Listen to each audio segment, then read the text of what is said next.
Is it okay that a member of the Commonwealth can host 3 meetings at which the discussion of a plot to assassinate a head of state in the Commonwealth take place?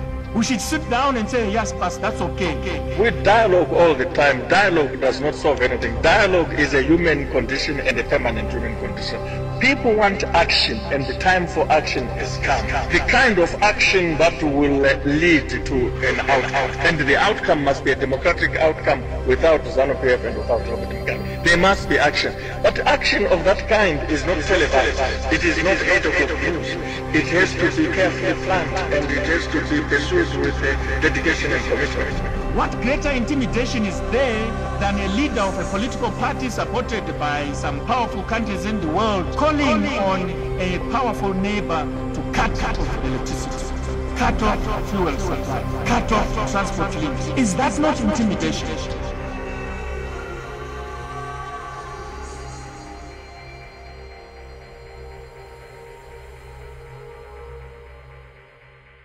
On this special and somewhat personal episode of Inside Politics, I want to celebrate a truly remarkable individual. Not only has he achieved success in multiple fields as a professor of political science, government minister, author, and a musician, but he's also known for his extraordinary decency and loyalty as a human being. Those who are fortunate enough to know him personally can attest to his unwavering commitment to his friends and colleagues, and his willingness to stand up for what he believes in, even in the face of adversity. One of his defining traits is intellectual humility, something I first encountered when I worked with him 10 years ago. He was always willing to listen to new ideas and showed a genuine interest in young people as generators of fresh thinking. He was also willing to take risks in advancing opportunities. He handed me control of the largest newspaper in the country at the age of 27 and encouraged me to seize the opportunity with both hands. This experience really demonstrated, at least for me, his generosity and mentorship towards younger generations and his belief in the value of new perspectives. Overall, I consider him to be a truly remarkable individual, and I'm grateful to have had the opportunity to learn from him. In addition to his serious side, he also has a wicked sense of humor and is not one to take himself too seriously.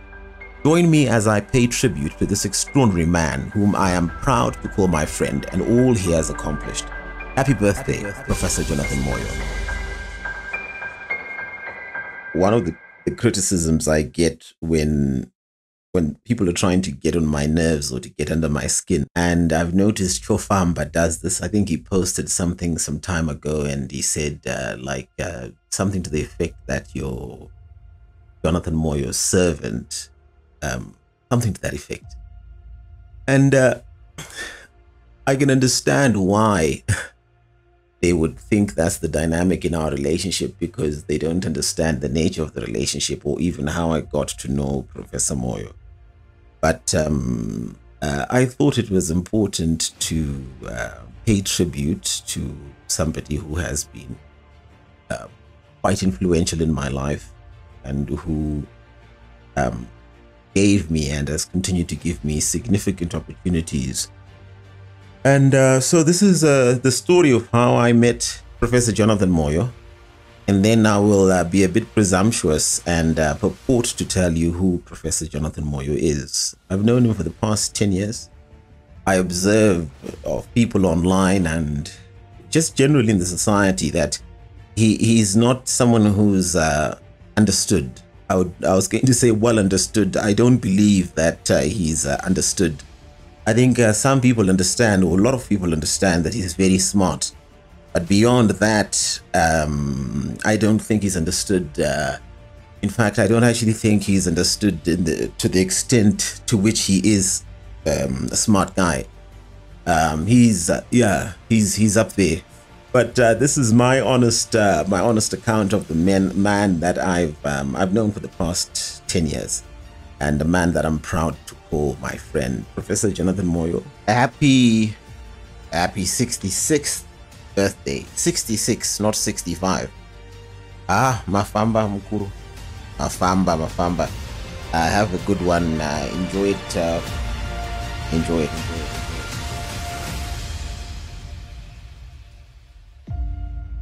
the story only makes sense if I give the full context of how I meet Professor Moyo. So I'm living in the UK, and I start newzimbabwe.com. There's a vulnerability there that I start exploiting through the Onion browser. You know, this Tor browser, I start using it. There's a vulnerability in the common system that allows me to reset it each time and start voting my comments upwards. And I'm running this account that I call a Maijukwa. And subtlety has never been my strong suit, so I should have rigged it reasonably. It's like rigging a supposedly democratic election and getting 99% of the vote. So if the typical good comment was getting 33 votes, I would give my Jukwa 400. So eventually the New Zimbabwe guys get on to me, like something is going on, and I can't remember how they made contact, but I got an email from Gilbert Nyambabu, who is now the editor. He's back at newzimbabwe.com, and he says, whatever you're doing, please stop. I said, well, I'm not doing anything, but if I was doing something, perhaps I might be persuaded with a column. If you give me some space to write, then perhaps if I am doing something, I'll stop. And he says, well, send me some copy and let's see, but whatever you're doing, stop. So I sent him some copy, and they liked it. And that's how I start writing, but I'm writing anonymously. They don't know who I am, and I just start writing this column. And eventually I catch the attention, and I'm in this space where which is partly what causes problems for me when I then get back, but I don't want to get into too much of that detail actually. But I'm in an interesting space that living in England and sort of starting to see the hypocrisy of Western society up front, that my sympathies for ZANU-PF were kindled.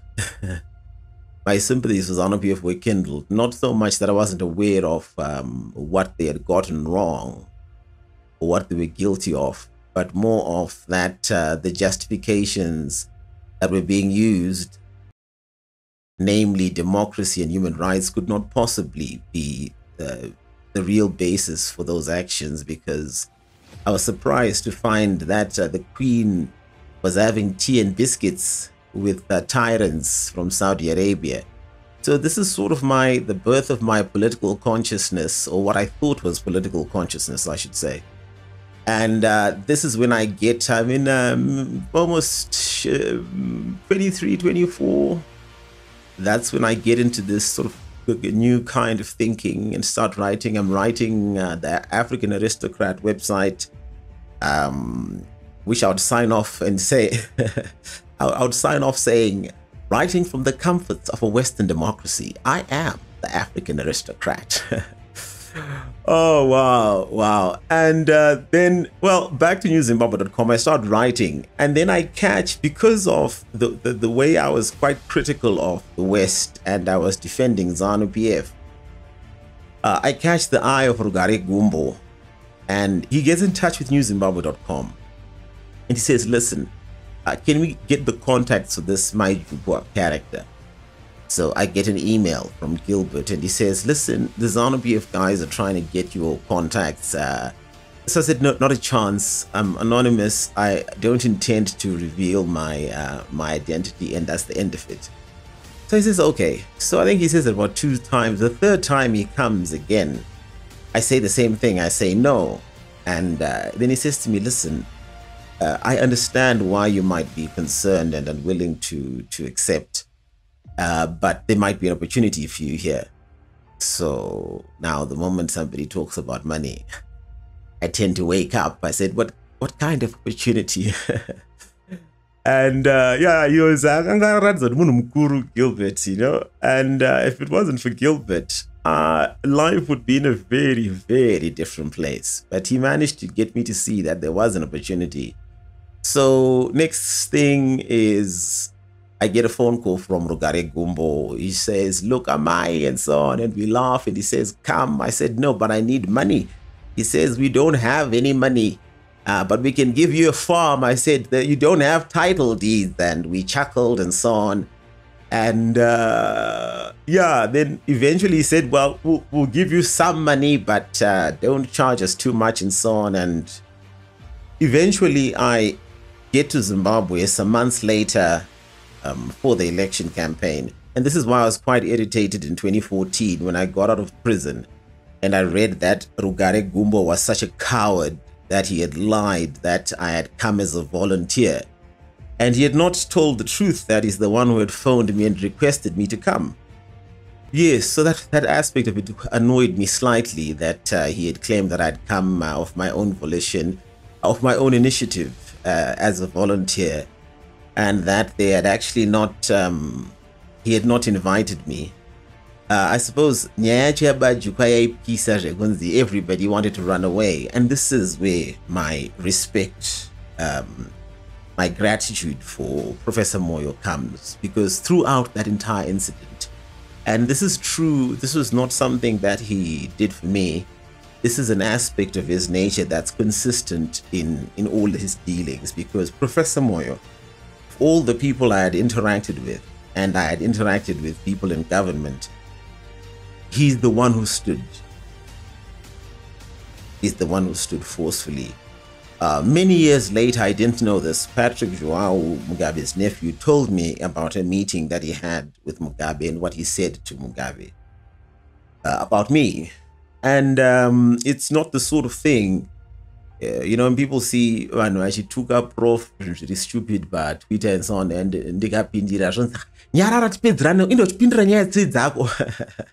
I think, like, what the hell are you talking about? You can't, you know, there's no way. There's no way, you know, I'd be a fool. Then Ribenzi, you know, because I nearly cost the guy his job. It would have been so much easier for Professor Moyo to just say, listen, but that's not what he did. He took a very principled position.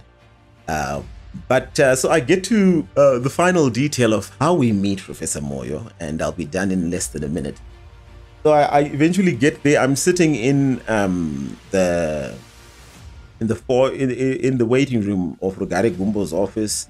There's a lady there who becomes quite an important person in terms of showing me around the information space. I won't mention her name, but I salute her.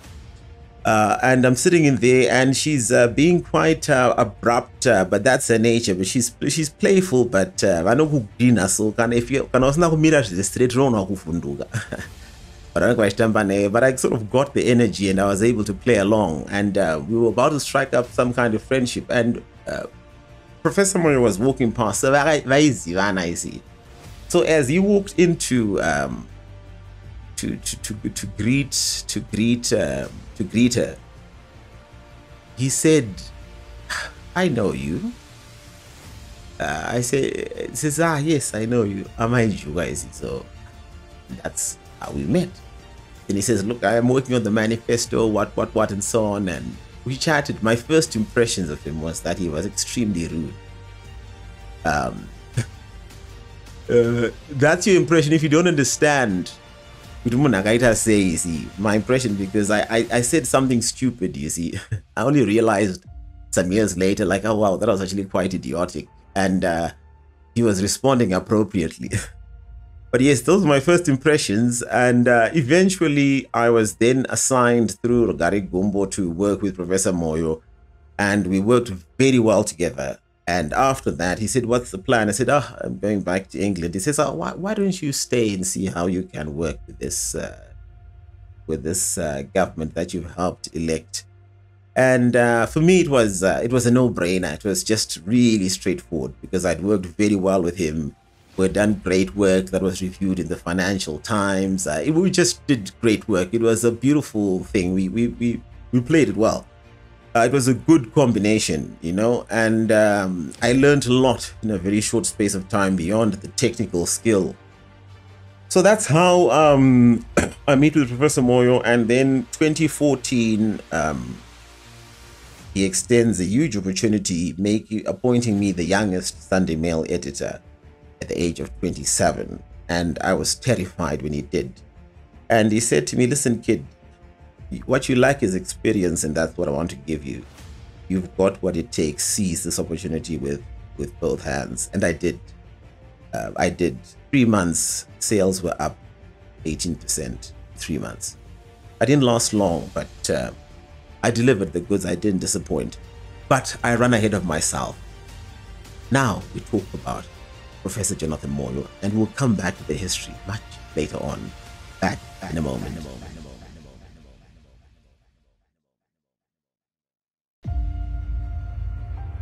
A lot of times in life, people want to give people their roses in obituaries when they're gone. And I thought the occasion of Professor's 66th birthday, I thought it was 65, but it's actually 66. He was 56 when I met him. The thing that struck me most was just the amount of energy. The amount of energy. Yeah, he had the energy of a guy who's like 30. He had lots of energy. He's slowed down a bit. Yeah, okay. He doesn't want to. He can and he does do it, but these days he takura. And you know, good I know mukuru right away. I would say perhaps he's working at the age of somebody who's 45. He's young at heart. He's young at heart. He's young at heart. And I suppose the thing that is most prominent is, which is where I have to start. My first impression of Professor Moyo when I met him was like, damn, this guy is rude. I can't remember what I said, but I said something idiotic when I met him with Zanu HQ, you know, like nervous energy, you know, like when you're nervous. And I can't remember, it was something about the manifesto, and I said something, and he just answered, but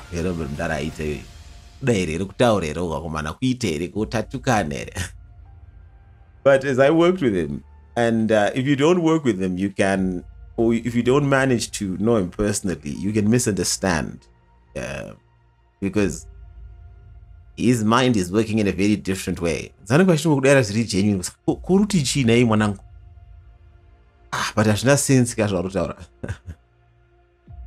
oh wow, it's been great. It's been great. But what first struck me, and what perhaps it was very strange to me when I met him, and the seriousness with which he engaged me, not as a student, but as an intellectual equal. And as I said in the introduction, that one of his defining traits is intellectual humility. You know, vanhu vazhinji vari muma positions of authority, vanoita chishef so, you know, kunzi havataurwe navo havangosvikiki pavari, you know, they walk with a certain step, you know, seriousness, like yeah, tisu vanhu vakuru tasvika, okay, masora sekovana, oh no, ndini baba venyu ndaswera. No, he's not like that. He's not like that. He has not even the slightest hint of self-importance. None. He engages on the substantive issues. Whether you're 16 years old, you're 25, you're 35, it doesn't matter. He's interested in the idea. He's interested in what you're talking about. And if you are making sense, he will engage you. He's not concerned about your station. He's not concerned about how much money you have. He's concerned about ideas. And this is a defining trait. But if I was asked to talk about Professor from a personality standpoint, to describe him, if I was asked to talk about Professor Moyo from a personality standpoint, your first impression is because he's really forthright.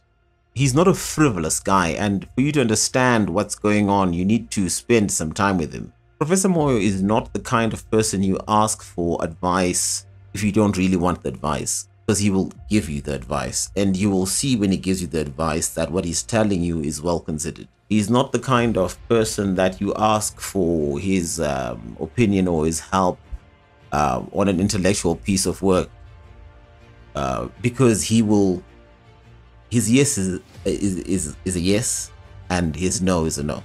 And if he commits to a project, if he says yes, then you're very lucky, because he comes in as though he gives you his 100%.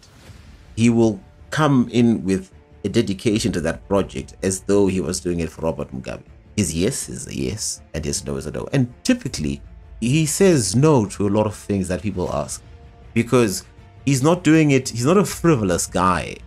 He's not a guy who you say, look, let's come and work on this project. Then he comes there just to play games and to be silly. The moment he says yes, then he's bringing the full force of his intellect, whatever it is that you're doing. So it's a demanding thing.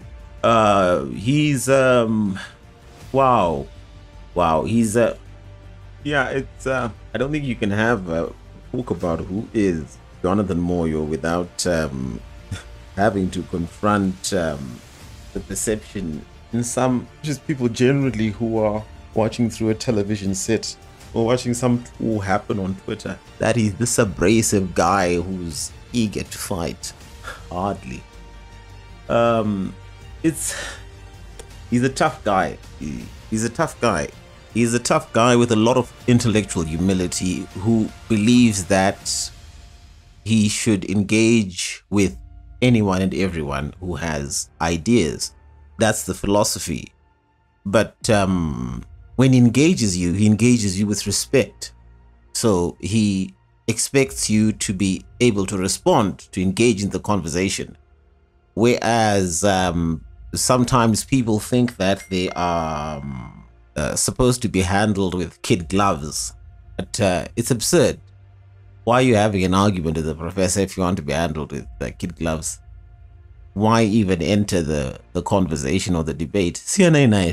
You see, vanhu vakuru vazhinji vane kauchef sori ndini baba ndiri pano vanangu maswera seiko alright mona ndiri kufamba mbichana ndikastep kangu kemunhu mukuru aka mundiremekedza ndiri gudu uri kupeta muswe. Professor Moyo haana chef. He's not a frivolous guy. He's a substantive guy, and he's going to engage on issues. Would it be a better society, or would we be worse off if half our politicians were willing to engage openly and have a debate and come out and get on a Zoom and talk about issues, talk about what's going on in the society? How many government ministers are prepared to go to the press club in front of the journalists and be asked questions that they haven't had a chance to prepare for? Not too many. How many are accessible to the extent that you were to send them an email with questions that they would certainly respond to you? How many? It's not too many. So my estimation of it is that people are dishonest, and this is not the foundational issue. That's what I'm about to get into, but I thought I would start off with that the vast majority of people engage in conversations that they're ill-equipped for, and when the person you're engaging with comes in hard, what do you expect? A cup of tea and biscuits. Ndoka ronzi akawaka nonzi debate kaise kunzi debate yoti nechikudebate andichikupuruzira musana kuti zvinzaro wrong chiri mwafriziti riti it's not a debate. So people become offended. And this was because I tried to understand this, because after I had a chance to start to work with the guy, I started to think about it. But what exactly is this issue? Because I remember before the coup, one lady, destroying this country is Jonathan Moyo. You wonder what the hell is going on. And then it became clear to me, like, no, having worked with him, because the thing with Professor is he's precise. If I was to be asked what his superpower is, I would say it's precision. He's a precise thinker. He's very precise. He's very deliberate in what he says. And he thinks about what he's saying. And what he's saying is generally well considered. So if he takes a position, and I'll give you the example in this whole Chamisa structures thing, because I took a slightly different direction, and I'll talk about that just now. So what I suspect happens is Jonathan Moyo gets on the stage, and he's ZANU-PF's spokesperson. Then he's the information minister. And because he's a precise guy, he's difficult to catch. And the worst thing that would possibly have happened to him was getting the Minister of Information job, because once he has the job, he has to do the work. And every day, vana vachitumwa kunzi vanyepe kuma opposition party kunzi no and around 40,000 cheesy. Yes, opposition kanya yakadikidiki spokesperson antokuchwa. But there's no space where I see an accusation that Jonathan Moyo was lying. I don't see that at all. You'll get allegations like who Jonathan Moyo bombed the Daily News. Yeah, you'd have to be completely ignorant of the structure of Zimbabwe's security apparatus to think that my general Minister of Information oh God, wow, it's crazy. Complete madness. These are the kinds of flimsy accusations you hear thrown against the guy. It's not substantive. Because Zimbabwe, atizi vanhu vakamira pachokwadi isi kunzi no shamwari unogona watikunda this is a good show, atina izvozvo machitotaiwa kana tomuzora nei, you see. And this is what happens. Jonathan Moyo comes on the scene when ZANU-PF is going down. ZANU-PF is going down, and this rejection of the constitution wakes them up, and that's part of where the resentment comes from. That if there wasn't this whole energetic constitution thing, which was rejected, despite it having been the best, it's better than the 2013 constitution that we ended up getting. And the only reason why it was rejected was not because it was a bad constitution. It was for political reasons. No, we can't cooperate with them. But you know, tongeka sei nyika manje kana tichiti chakanaka ichi but chaunzwa naningi saka toshiramba. That constitution was certainly, there's no one who will disagree with that. That constitution which was rejected was better than what we have now, which came out of the GNU. And if that constitution had been adopted, and all it would have taken was the opposition to not resist. But anyhow, following this launch, then Jonathan Moyo gets now full throttle on the scene. And I think part of the resentment comes from the fact that he is accused, perhaps rightly so, of having reinvigorated ZANU-PF. Yes, that's part of the issue.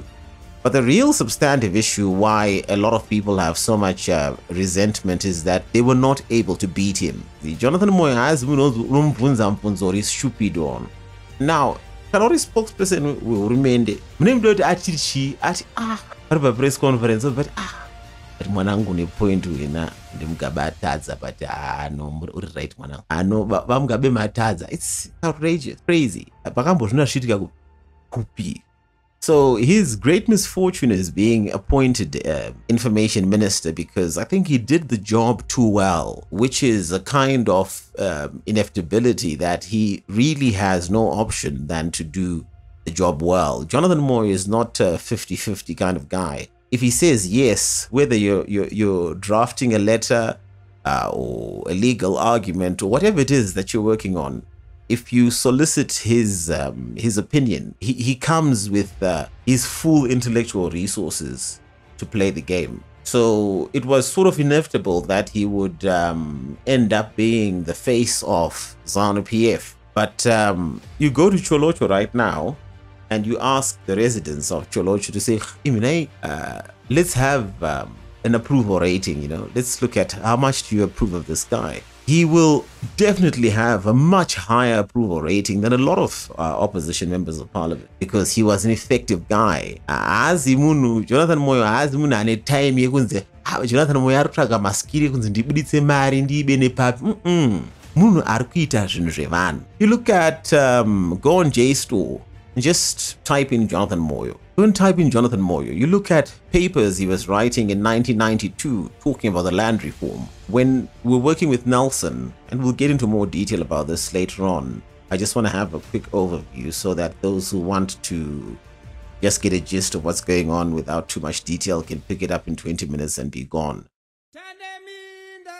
You go to JSTOR and you look at what Jonathan Moyo is writing in 1992. He's talking about the land reform. He's talking about the land reform, that the pace of the land reform is not going fast enough. Now, someone will say to you, well, the land reform was a bad idea. And this is now where the disconnect happens, that there's a conversation that's happening at completely different levels. And perhaps it's impossible for these people to connect because they're operating in two very different paradigms. Someone will say, well, the land reform was a really bad idea. Look at all these wonderful white farmers who are growing potatoes and flowers and shipping them off and with all this foreign currency, and now it's lying fallow and nothing is happening. Yeah, it seems like a fair point. But then until you look at how much time it took the Rhodesians to actually get that land productive. Why would it take Zimbabwe 5 years when it took the Rhodesians more than 50? If you'd have a conversation about the typical person, if you're going to have a conversation about the economy, they're going to lean heavily into the markets. They have so much confidence in the markets.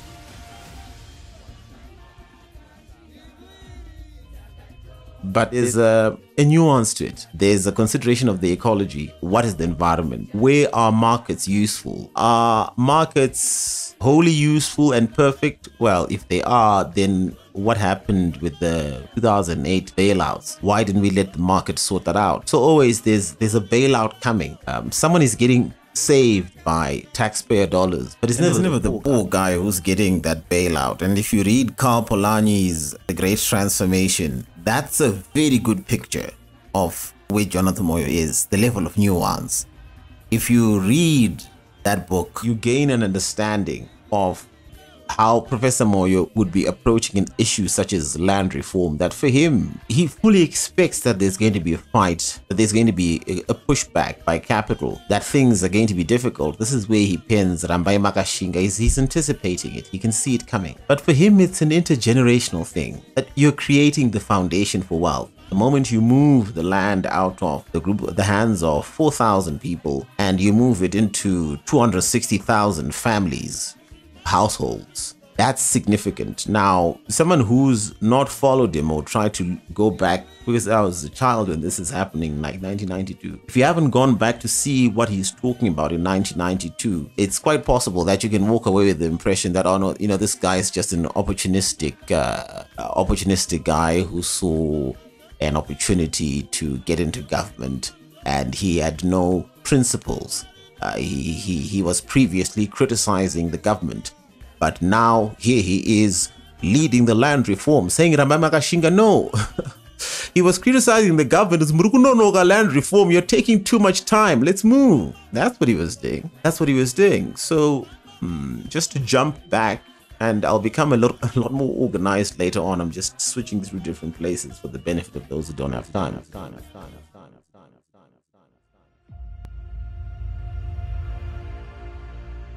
When we're working, and I'm trying to set the foundation of the state of mind, when we're working with Nelson, and one of the things that I'm embarrassed about, I'm ashamed of, is the fact that I worked with Nelson. But what I'm even more embarrassed about is the fact that I convinced Professor Moyo to work with Nelson. And I persuaded him, and he deferred. He says, look, you believe in this guy, yeah, let's give it a go. But ndakazonyara nehunhu wakaitwa naNelson. Instead of Nelson realizing what the opportunity that was in front of him and how he could make use of this powerful intellectual resource, Nelson anononge zvinhu zvekutamba nazvo isi. So someone who akaitirwa izvi isi anotosangana inini Jonathan Moyo anytime nonotaura naye kai mudhara wangu isi anytime isi but aiti processor ona ngir hello nzi processor munhu anenge ane munhu ari paside you see vanenge ati andikatomufonera anotodaira izvezvi isi hunhu hwakaita seiwo munhu akakuti Mr. President vamukasei don't lose your mind shamarika munhu ari kungokuremekedza nzvimbo chako but you can't violate trust and betray confidence zonoisa munhu mukuru paloudspeaker kuti uganze netovasikana kuti ndino is one of my regrets. But he said something to me because I was initially we worked with Nelson. Then sometime in, he's just doing these outrageous things. I say, "Kuna prof, I'm daragashi na chaita chinda kubuda." She goes, come on, chinchako gaicha, hapana korugenda. And I realized, like, damn, he's right. So I thought I'd stay in there, but sometime in 2021, I can't remember when, I just said, no, I can't. In Indabuda my paper, I just said, prof. By that time now, they were dealing one-on-one because initially, I was dealing na prof inini and intermediary and so on, but eventually they started to deliver it too. So instead of me passing the papers to prof, it was now prof passing the papers to me. And they got, nangu ma paper mkuwa no ya nichada. Taimega. Nevi chamisa aigo na kuti no. Hey prof, please ndibatsire ndira kuti nditechi breaking barriers initiative. Panenge Kenya. Ndidraftirewo ka document mukuru kanda kudzaka kunzi kana vati pari kuita izi. He goes in there with all his intellect and he produces a beautiful document. And that's the last it's spoken about. And I was like, no, document ramakandiparira ndakazonoti kada anongoti muchimutumira document raya so asati ari mbona kana time yekunzi wangwariverenga nguva na 10 minutes afona kuti my way this is powerful. Oh, it's good guy. No, him that oh, that's the end of the story. Don't play with. So these are things that are happening. But he said something to me. The reason why I'm telling this story is something about his disposition and his view of people's responsibility in society. The first time I wanted to quit Nelson's political project, he says, listen, Edmund, I know that Nelson is a bit of a woo, but you are close to him, you have access to him, and you can influence him in a positive way. So you might want to look beyond your personal irritations and consider how your relationship with him would work out for the national good by trying to be a positive influence as much as you can. It's not an argument that you can fault. So people will say like, but you were part of ZANU-PF. Yes, he was. Yes, he was. What would have been better off? You were supposed to quit and let it go in whatever direction it goes. That's not who he is. You'll find Professor Moyo, he's conscious intuitively of his civic duty. You look at his seminal work on voting for democracy, 1992. You've got John Makumbe. They cite that book authoritatively. The calculations. He is a substantive guy. Go check it out. Go read the book. So if you want to understand who Jonathan Moyo is and sort of understand the humility that it takes for him to be taking abuse on Twitter and trying to generate and maintain conversation in the society, that's who he is. So when the opportunity arose for a constitution, a new constitution, it was a no-brainer. There's no one who can stand up today and explain why they voted no. People voted no. And afterwards, what are you supposed to do? Are you supposed to jump into bed in partnership with people who sabotage something that's actually good for the country? And there's no one. Professor Maduku, the authorities, no. Constitution, Professor Moyo. I'd be happy to hear somebody out who takes a different view. So yes, this is where we start with Professor Moyo. This is now my analysis of what's going on, and he is put in this position, which puts him as the face of this thing. With the result that now people will say outrageous things like, "No, Jonathan Moyo is the one who bombed the Daily News." Like I said earlier, it's outrageous. But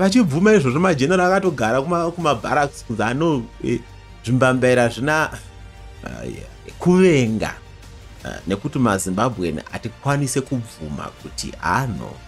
Same thing with the vaccine. You find all these cocky, pompous doctors who were. There's one doctor I saw in their group saying, "The government must do something about Edmund Kudzai. He's undermining the vaccine campaign." Kuti malima musunga tapa bizhezvi hakuna kana one chiremba akauya akati mukomana une muono wakazviona sei. Hakuna.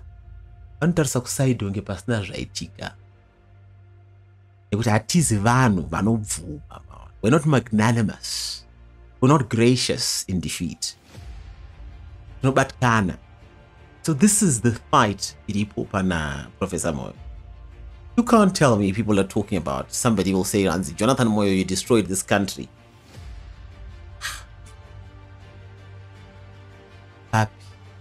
No. Maita ma jingles mchiridzara mbai makashinga through the entire day. Well, actually no. Yes, he wrote Rambai Makashinga. And we'll talk about that music later on. That was the Ministry of Agriculture. He writes the song, Ministry of Agriculture says, "Oh, this is brilliant." They book adverts with the ZBC, they pay for them, and they say, "Run this thing for us every whatever." Jonathan Moyo.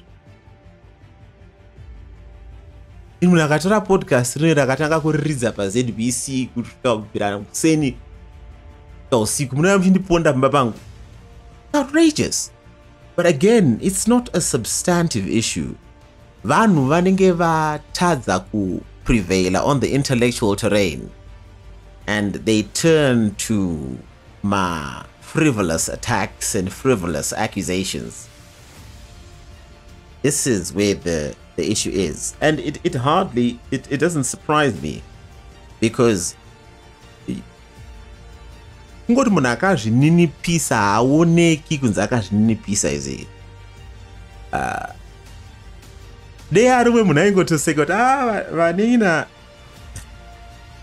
I've worked with Professor since 2013. I've worked with him on several projects, even after the coup. I've continued to work with Professor Moyo.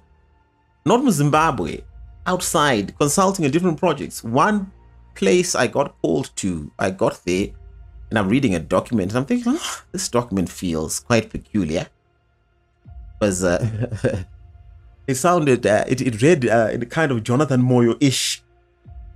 In the evening, I'm going to bed, and I get a message again saying, "Congratulations, Edmund. I think this is what hit the one who recommended me to go there." But you could tell by writing that this looks like Professor Moyo.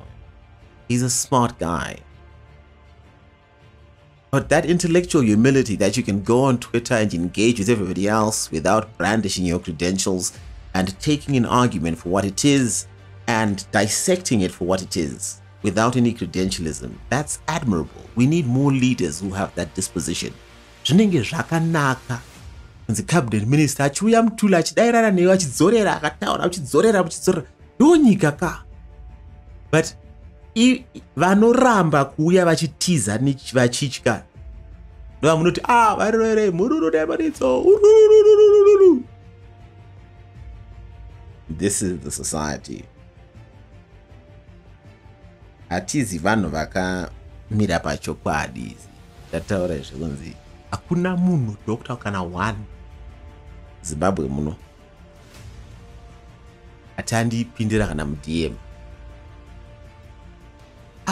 Mwari nai zvatakauraisa vanhu nai iwe kudzai wangu wazviona sei kuti umire uri wega nyika yese chitino vanhu vese kumajekiseni vaiti izvozvo. Not our culture. Atizi vanhu, atizi magentlemen anobvuma. Marapa wakuona atidaro. Tinongokuudza izvozvo chete kana uri munhu webato redu. Kuna munhu achinzi aenda kumiddle east uko zvimasheki zvinouraya vanhu uko zvonzi apiwa award yejournalism. Mwari tibatsirei. Hanzi apiwa award yejournalism. Nani? Hanzi nasheiki.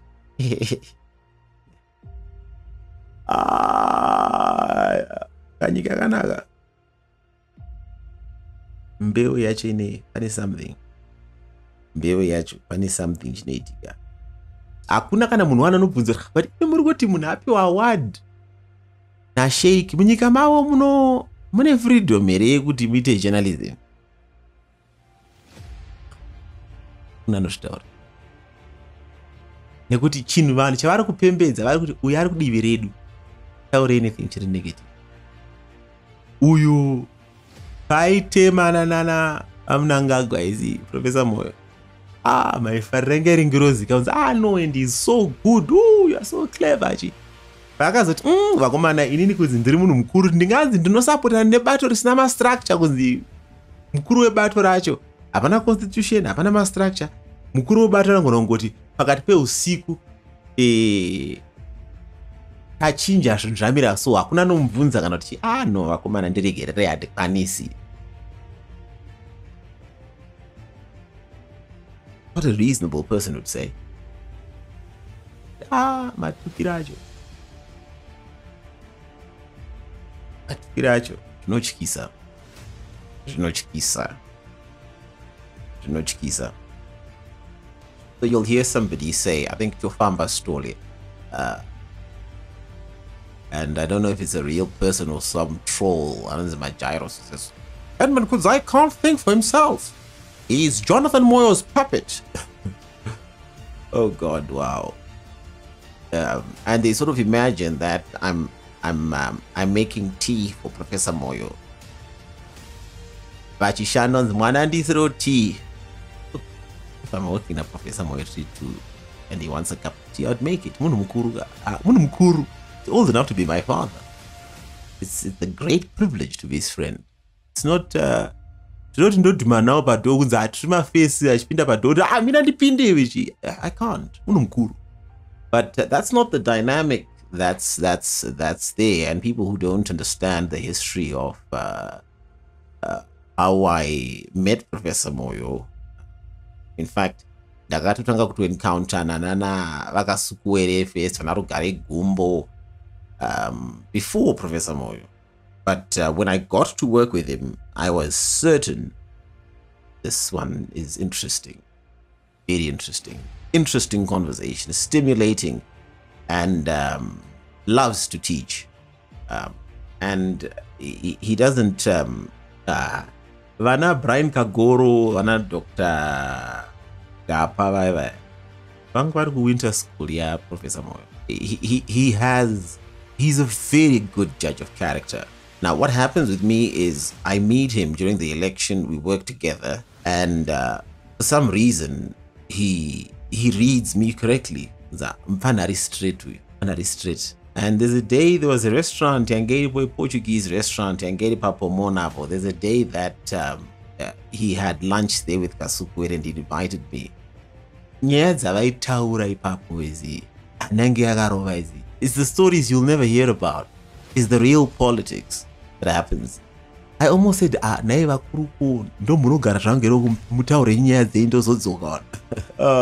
he knew that he's a very good judge of character, because that would have been like risky stuff. Because go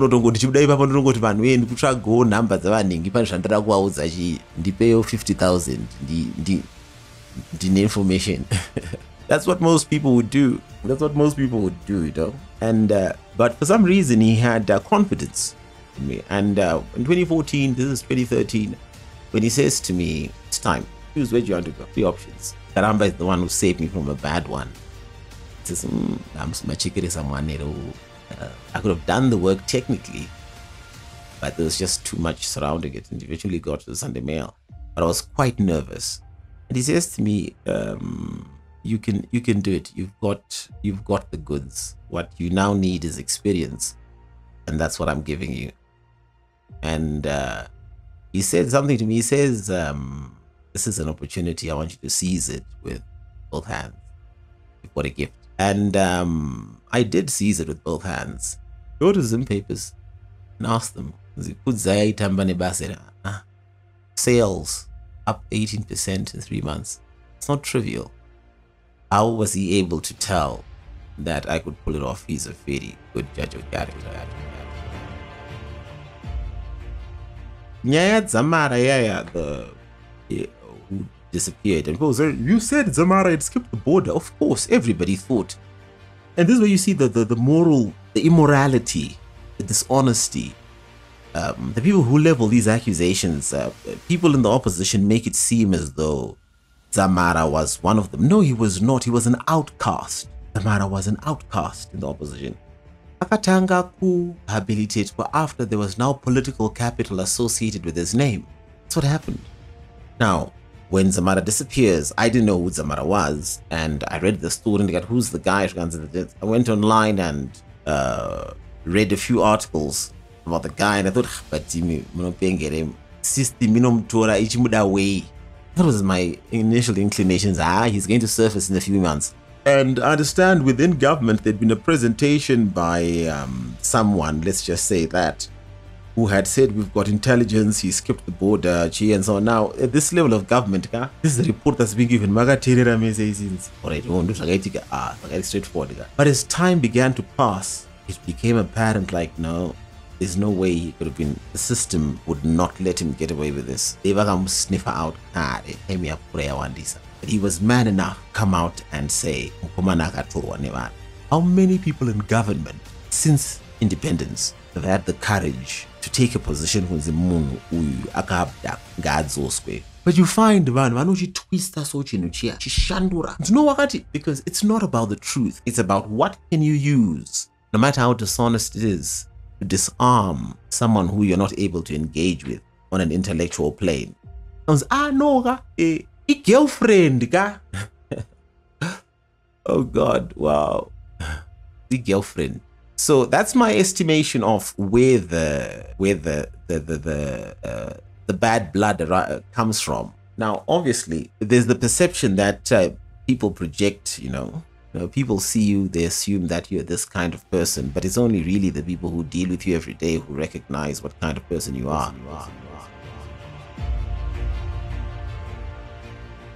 And I'm going to talk about the whole Baba Jukwa scandal and the CIO, Maim Juru, getting exactly, people say, "Oh, Jonathan Moyo worked with Phenomenangagwa to get rid of Maim Juru. That was wrong." No, it was not.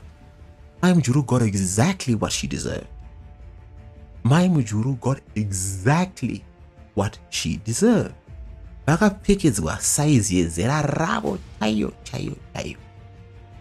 tell you more about what Maim Juru did. It's in the public domain. It's not a secret.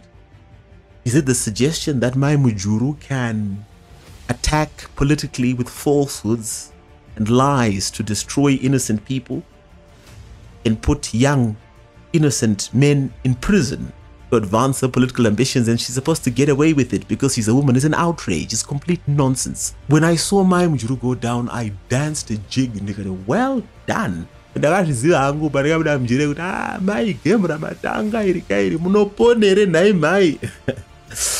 Because he was in beast mode. When he's just survived, he was in beast mode. We're going to talk about all of that. It's a long podcast, but it has to be a long podcast because I want to ventilate a number of issues that have been discussed from a point of ignorance.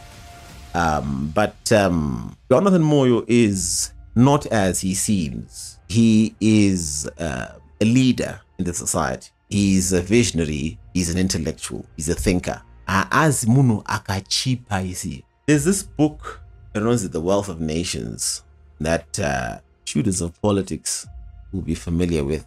Then there's a book by Alberto Guerrero Ramos, a Brazilian intellectual. He was a cabinet minister, active guy. He was a professor in the United States. And we don't understand who Jonathan Moyo is. Because he's my friend, people say, oh, of course you'll say that the guy is smart. What else can you say? Shamari Yakoka. I want you to go on JSTOR and look for this book, or just Google it online, or just Google it. And I bumped into this inadvertently, and I asked him, oh, Ndara, I'm not skiri. And he says, what about it? I said, oh, it's all in the past, it's nonsense. As munu anaita shefu you see, and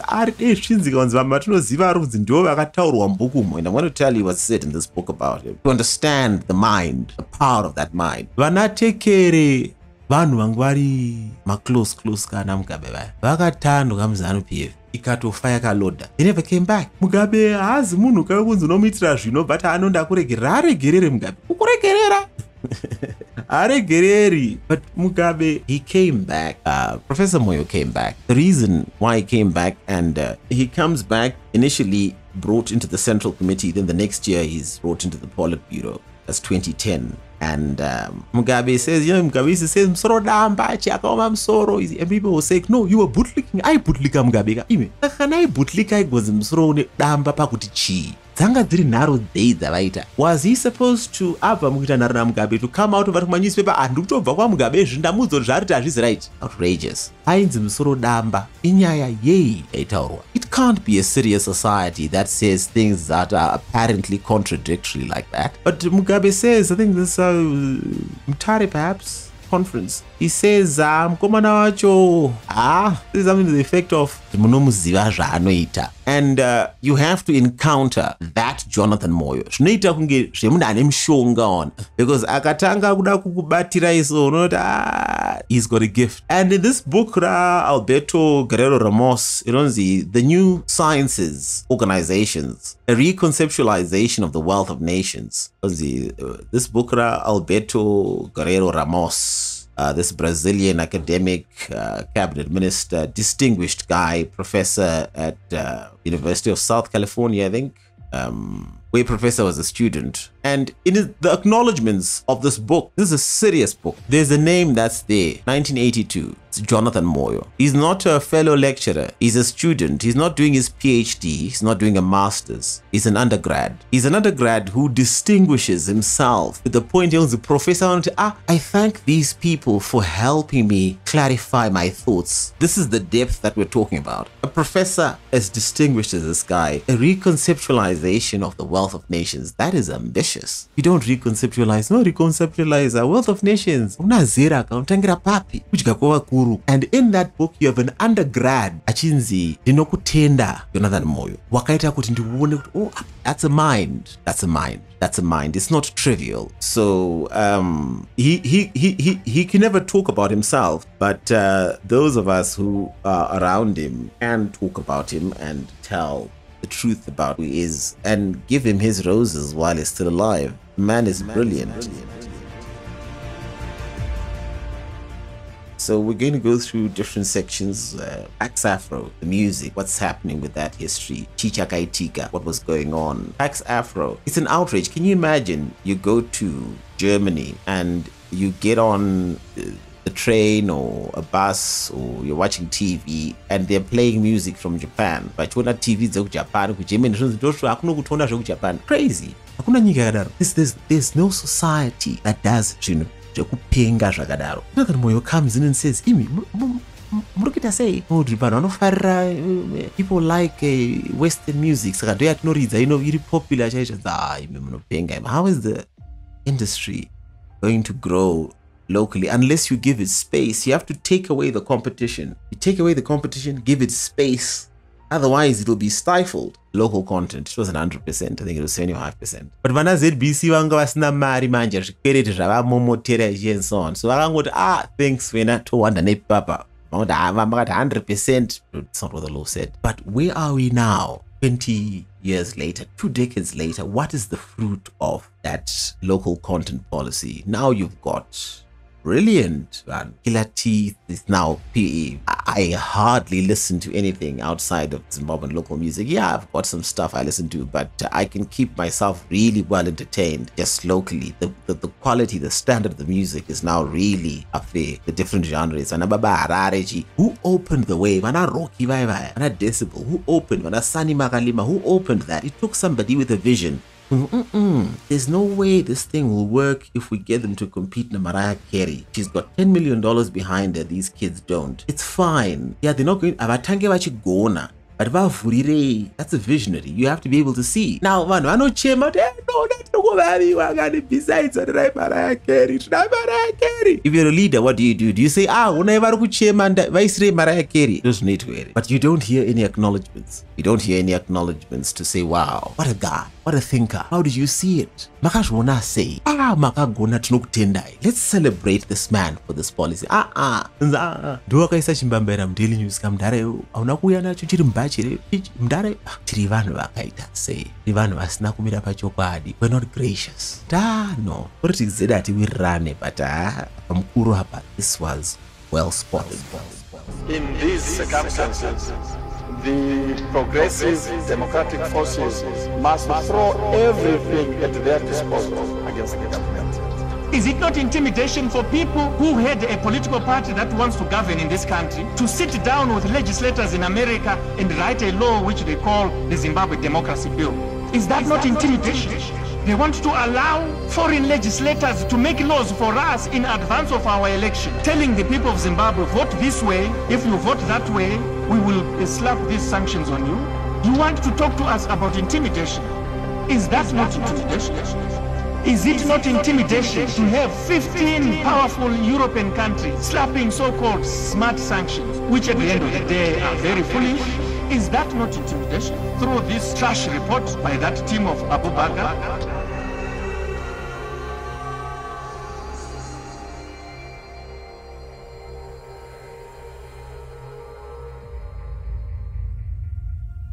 When I brought Professor Moyo and persuaded him, ndakavanetsa muka 3 weeks. Vachiramba vakaseka actually. Pandakazoti no, Nelson nakaseka zvikanzi andomuziva. Mukomana uyu. He's not presidential material. But I was very persuasive until vakazoti maybe pane zvamuri kuziva sezvo muchiti ipapo ndo paakandiparira chamisa izi. Kuti kanyaya isimbe kandaiti munhu waMwari. Munhu wechechi ari ndewechechi munhu waMwari. Vakada kungondidena professor unonzwa vakutaura kuti ndimika makatudzaka kuti munhu waMwari. Unoona manje ndisaka ndichiti one of the most embarrassing things for me was supporting Nelson. I was a fool. Ndandisingaoni, you see. But again, with a guy like Nelson, it's only vanhu vari kure. Sidona kana ndichitukwa nevapana nevanhu paTwitter apa. I understand them. Because uchimuona ari kure so achitaura is very charismatic, you know? Very charismatic. Very enjoyable to edit visual stuff and so on. Because he gives you the good stuff, Nelson. And ukataura naye so kuti umbate Nelson kwenzi murewe nema unofana kuspend that time naye yakawanda so that the contradictions emerge. Now you want to Twitter, you don't know who he is. You don't know what you're dealing with. And one of the problems that we had with Nelson when we were working with him was just the extent of his dishonesty. There's a point to which somebody lies to you that they are unworthy of the support of any right-minded person. So one of his cop-outs, if he was trying to maneuver out of a situation where he's not able to make a decision for whatever reason, he would simply respond by saying that he would wait to hear what God says. Now, this is outrageous within the context of private professional technical interaction. You can't, and it would be one thing if he was lying at rallies. He would then come and lie to us as well. He would come and lie to me. He would come and lie to Professor. in the sense that he would be driving propaganda in the way that he uses propaganda at a rally or on social media. But even the people working deep within his office, his confidants, and it's not that we were strangers to Nelson. We were very, very close to him, and we had access at the highest level. But he was lying to us as well. And I'll give you an example, which is that the first one, which is that I asked him about the polling agents before the election. I said, what's the state of play with the polling agents? And he says, no, don't worry, all of that is completely sorted out. Not an issue at all. But clearly, he didn't have polling agents at all the polling stations, which brings us to the second lie again, that he lied to us that he had the V11s. And Excelgate would have been published much earlier than it was, but he kept on stringing Professor Long, saying, "Oh, I'll get them, I'll do this and that." But he never actually had those V11s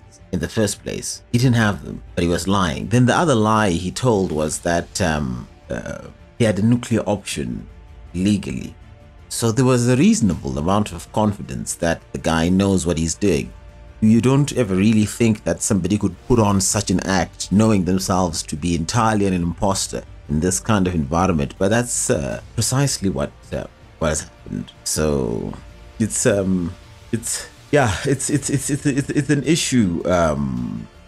It's an issue. It's one of the reasons, again, before I forget, why you find that Excelgate says nothing about V11s. The actual final copy says nothing about V11s. It's more of the unprocedural manner in which ZEC conducted the election, which is something that they concede to themselves.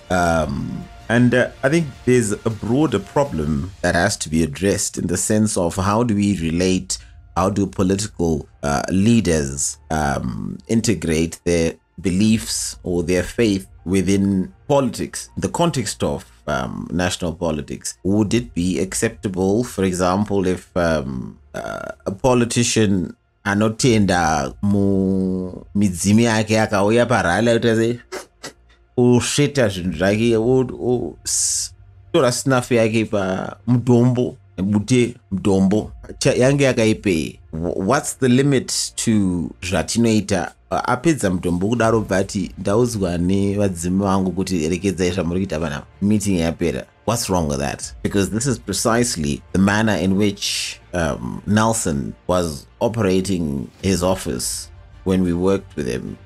It's just an outrage, or people are in a meeting, a party meeting, or people are in a party meeting and all of a sudden someone is supposedly caught up in a trance and they're speaking in tongues.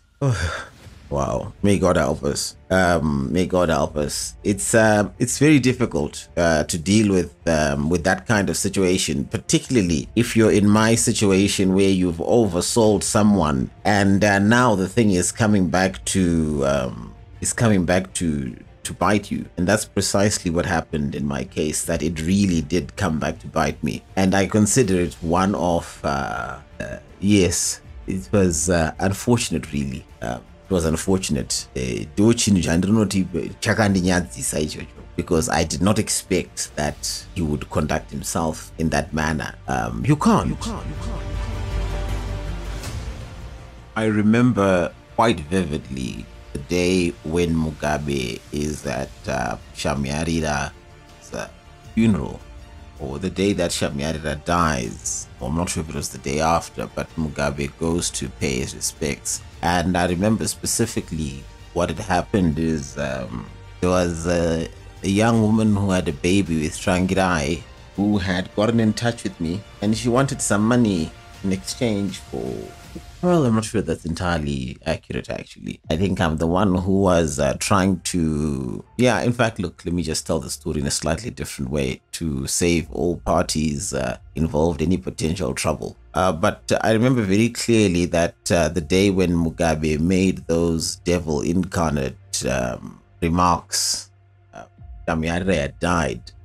And I remember it clearly because I was heading to the Holiday Inn. I had gone into the basement, I had some papers, and as soon as I put on my belt and I turned on the engine, it went straight to Star FM, and there was Mugabe talking. I knew that, yeah, now I'm in trouble.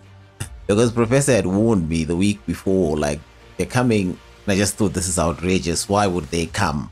I was naive. I was really naive. And the only reason why, we don't know what would have happened, because they came at 3 a.m., 4 a.m. in the morning. But I had already left for work, you see, because I was working with, there were only a few people who were useful. So effectively, you had to edit that paper by yourself. So by the time they got there, I was gone. And then somebody tipped me off. He says, wherever you are, don't come back. Wow. And wow. It was a lot. So they couldn't find me. And by that time, the news starts getting out, because then they come to Zim papers, because I had left a little burner phone that I was talking to some guy. Let's just say, yeah, some guy. So the people who probably kept me out of, might have been in prison right now. Actually, it's not a difficult story to stitch somebody up on, because it's complicated. Yeah, but back to the actual story. Mugabe is at Shamira. Shamira has died. Mugabe has gone to pay his respects. And there I get in the car, and as soon as I switch on the engine, it jumps to Star FM, and I hear Mugabe saying, "Well, incarnate." It was like, this is some heavy stuff, some heavy stuff. And I don't think it was a lot of days after that, because then the other side saw the opportunity. No, let's pounce. Chaiva manje mdaratsamwa chipinda for the kill. But obviously they couldn't find me. Like I said, I already left for the office. And then when I discovered what was happening, I left. I think Naganda Komreo or something. That's what I went somewhere, and I switched off my phone. I switched off my phone, yes. And I would periodically drive somewhere and switch it on to make a phone call, then drive off immediately afterwards. But by 5 p.m., I think things were now in place for me to... It was Mandisha, actually. Yeah, Mandisha was my lawyer at the time. And it was a lot. It was a lot. And there's... I'm a Zimbabweans monopenga jet, actually. I think I could do, But I think vachichema vachiti, Scalari mjera akasungwa izi. And someone is having a debate with you, whether over the vaccine or politics, and they'll take a picture of you in a moment of distress. Wakasungwa, akasungwa. Good job, system. But we're not opposed to the system. We just want to be the ones in command of it. We don't actually believe in these values. We don't believe in democracy. We simply want to be the ones who are in command of this system, whatever this is. One of the notable things, looking at it from a media standpoint, when this whole thing happens, IMPI had been constituted. Now, IMPI is an authoritative report, is the one who led that. But the tone that the media was taking, because what really was the major issue was my being hired as editor.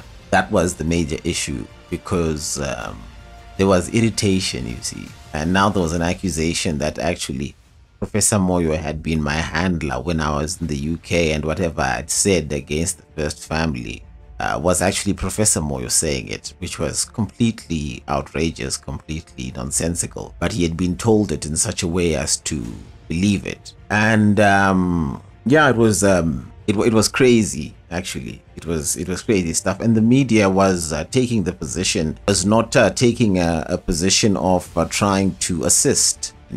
They seemed quite happy with the way that things were going, with language such as, "This is Jonathan Moyo's Waterloo," and yes, so all that second coming effort clearly came to naught. When push came to shove, the media instantly was hoping that he's taken down. So if somebody was to ask me to describe Professor's mind, it's difficult to answer that authoritatively, because people relate with different people differently. So you never quite see the full spectrum of a person. So it's a difficult one to answer, but I could definitely give the characteristics of what he's like. He's a high energy individual, high energy. He's an action kind of guy. He's look, one of these natural born leaders, not in the sense of a guy who says I want to be president. I've never gotten that. In fact, he's actually said to me directly that he's unprompted, not interested. But he's interested in the society. He's interested in the community from which he emerges. He's interested in uplifting the standards of living. And he has gone past sort of having an appreciation of the subject matter to the extent that his subject is, in a sense, an extension of him. And I wrote some notes not too long ago, a few weeks ago, when I was having a chat with him, and he just went off on a tangent randomly. And I'm going to find that and read it to you. I have to, because it really does illustrate the kind of guy that he is. Because I then phoned him. These are some notes of what we talked about. Can I have the reference? And he says, well, I suppose I'll have to be the reference. It was coming from my head. And you think like, yeah, damn, yeah, the guy is good. So he's highly analytical. He's able to think systematically about complex issues. He's able to generate original ideas and frameworks for understanding the world around him. And he has a deep understanding of the role in the dynamics of political institutions in society. And the example I want to read will illustrate that, because for you to imagine that this kind of thought was coming out raw out of somebody's mind, it sort of shows you the positioning. So it's a different place. He's highly intelligent. He's a smart guy. And he's a guy who has a lot to offer in terms of insight and understanding of the world. Now, yeah, you don't, if you're sort of paying attention, you can't miss the way that the mind is wired toward frameworks. He's always thinking in terms of frameworks, because whatever he's trying to do, whatever solution he's trying to propose, it has to be something that can be scaled, that it has to be sustainable, because he's always thinking at the level of society, at the level of the population. He's not a guy who's thinking like, oh, look, let me do something nice for my village and that will be it, we're done. So he's a substantive guy, very interesting conversation, great conversation, wonderful sense of humor, young at heart, really. So these are the notes that I was talking about. And because these are notes that I was taking, I didn't attempt to fix them, because then that would perhaps, there's stuff that I missed, and I think it's better for me to leave it the way that it is and read just the notes that I have than to try and correct it and add that, because then that might distort what was said. But it reads, a political community, the administrative community, the dynamics of the political community, as well as the operation of the political community, are not based by design. Their primary interest is inherently temporal. It deals with questions of the day and may invoke rhetoric about the future, about future generations, extant current history. The dominant form of decision-making authority is headline news. Who is doing this? Who is getting what? Who is not getting what? A better functioning society has a non-political community which is based and dominated by institutions that have key preoccupations and permanent interests in that society, versus a political society which is temporal. These institutions include moral, religious, and traditional institutions. The functioning of these institutions is so important that if there are none, there will be serious problems coming from the political community. Rule-based institutional, legal, rational authority, there are 7 of them. 3 are civilian, 4 are securocratic. The civilian ones are the judiciary, the means of getting in and staying elected. That's political society people. This is the electoral body. Then there's the civil service, public service. Then the securocratic ones are the military, the police, the intelligence services, and the prisons. If any of these cease to be rule bound, we are screwed. That's a verbatim quote. Moral institutions have their internal logic, which is tested by the strength of the moral tenant. A society that lacks these three things, political, moral, and rule-bound institutions, is in trouble. The political community in Zimbabwe pervades everything. Politics and administration, politics as administration. So this is Professor Moyo's mind. He's just having a conversation, and this is routine. This is a routine. But you see how the mind thinks in frameworks, how his mind thinks in terms of structure. How do you structure a society? How do you make that society sustainable?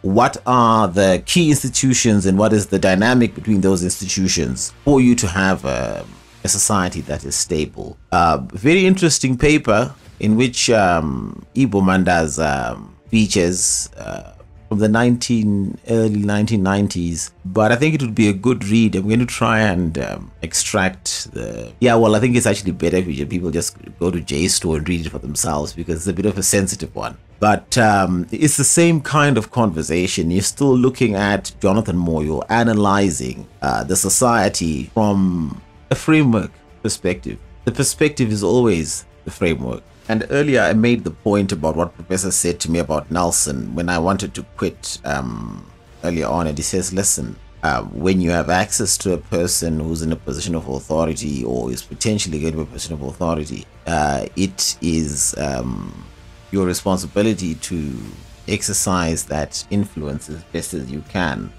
to influence them in a positive way. And I cannot understand why anyone would think that it was a mistake or it was some kind of flip-flopping for Professor to join ZANU-PF. After what had happened with the constitution, where the opposition knew that this is a good constitution, but they said no anyway and sabotaged it. The idea of him working with the opposition was just ridiculous. Why the hell would he do that? Why on earth would he work with them after what?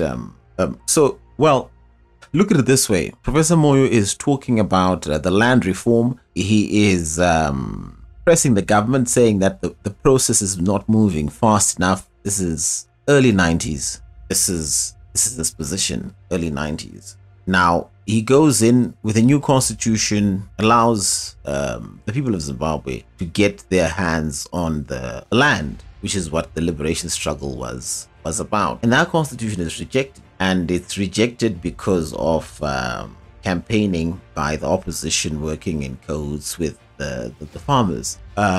What's your next move? If you truly are... And Professor went to Zambia first during the liberation struggle. And then there was this whole thing of this whole tribal thing where Ndebele people were getting killed in I think it was in Zambia. And they ended up being taken to Tanzania. But then after that, he ended up going to the United States where he finished his high school. But if you look at that history, you find that consciousness, that political consciousness was always there.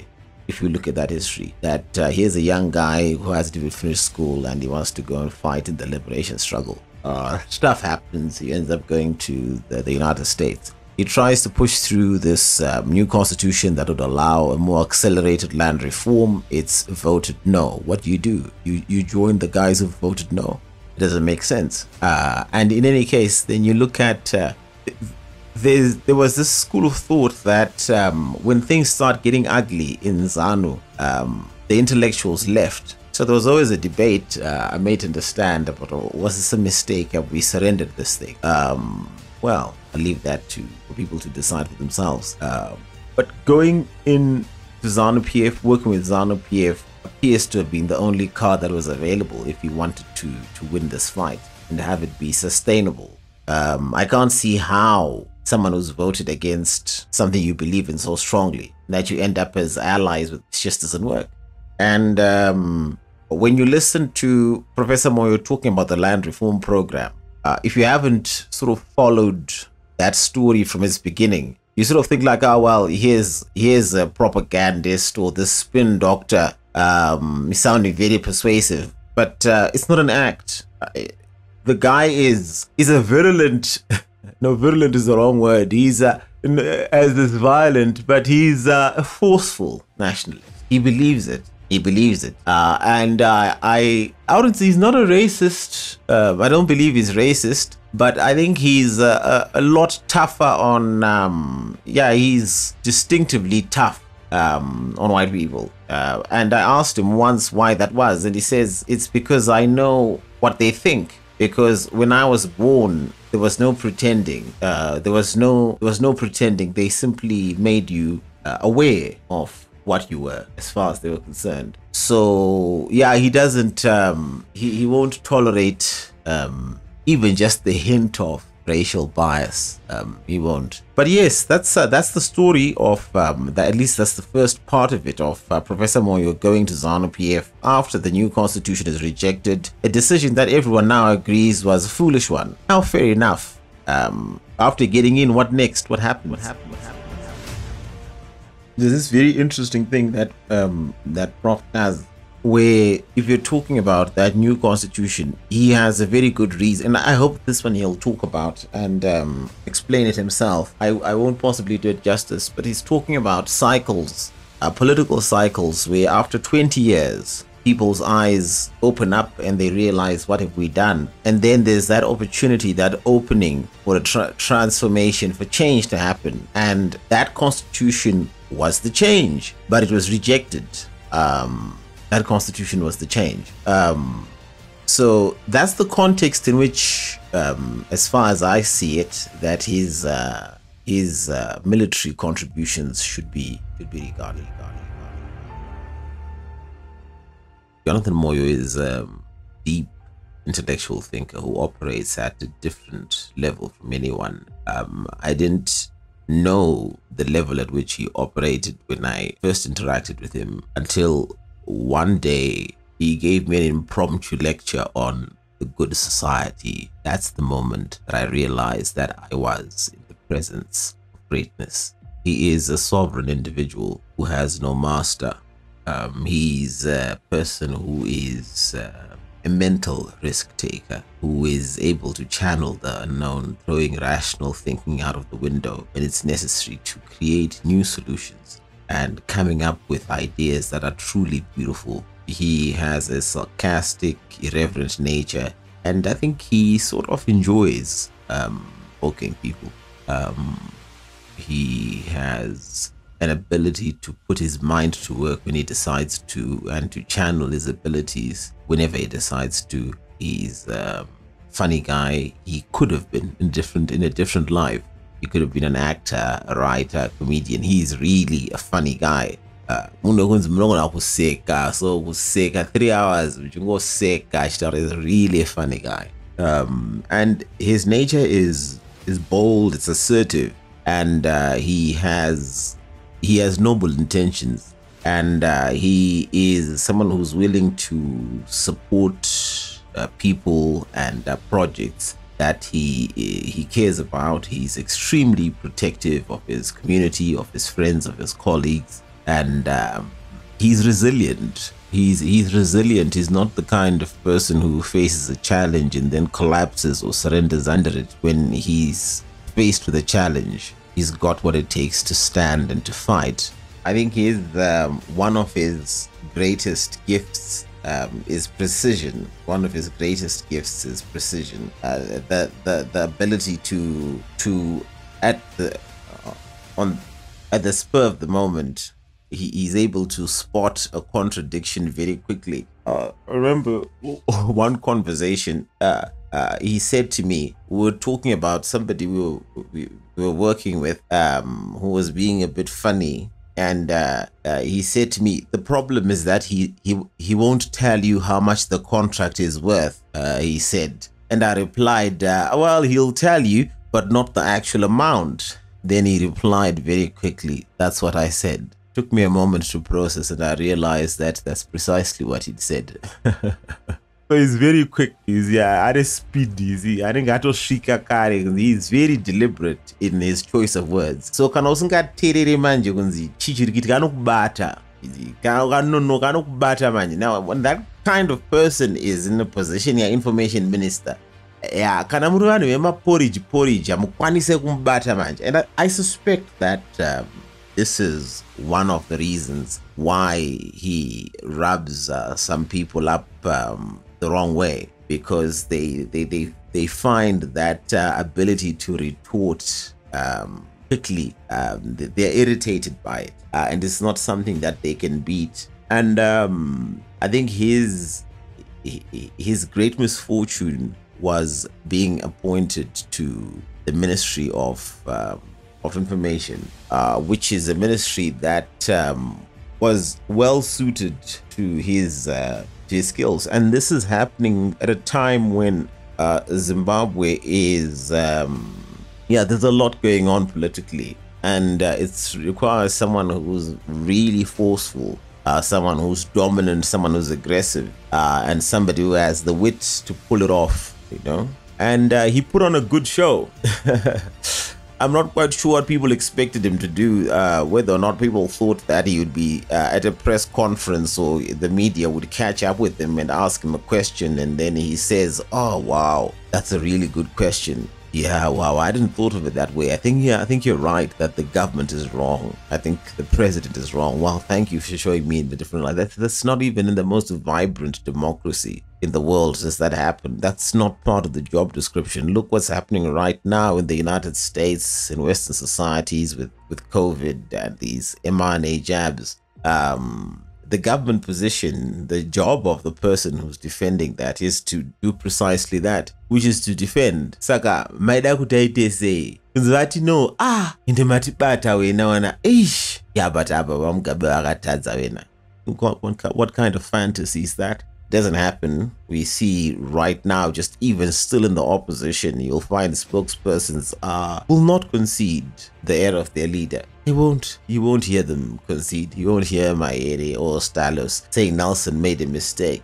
They won't, even when he's made an apparent mistake or he's told an obvious falsehood. They won't concede to it. Now the suggestion that somehow the Minister of Information should have given some latitude is outrageous. It's just unreasonable, and this is his great misfortune that he was the right man for the job at that time in Zimbabwe's history, and because he has been talking about land reform since before 1992, and this is something he believes in. He's a nationalist, and those things come together, and the rest is history. Or even the idea that he bears some kind of responsibility or some kind of special responsibility, I don't understand. He was not the Minister of Finance, he was not the Minister of Foreign Affairs, he was not the Minister of Defense, he was not the Minister of Home Affairs.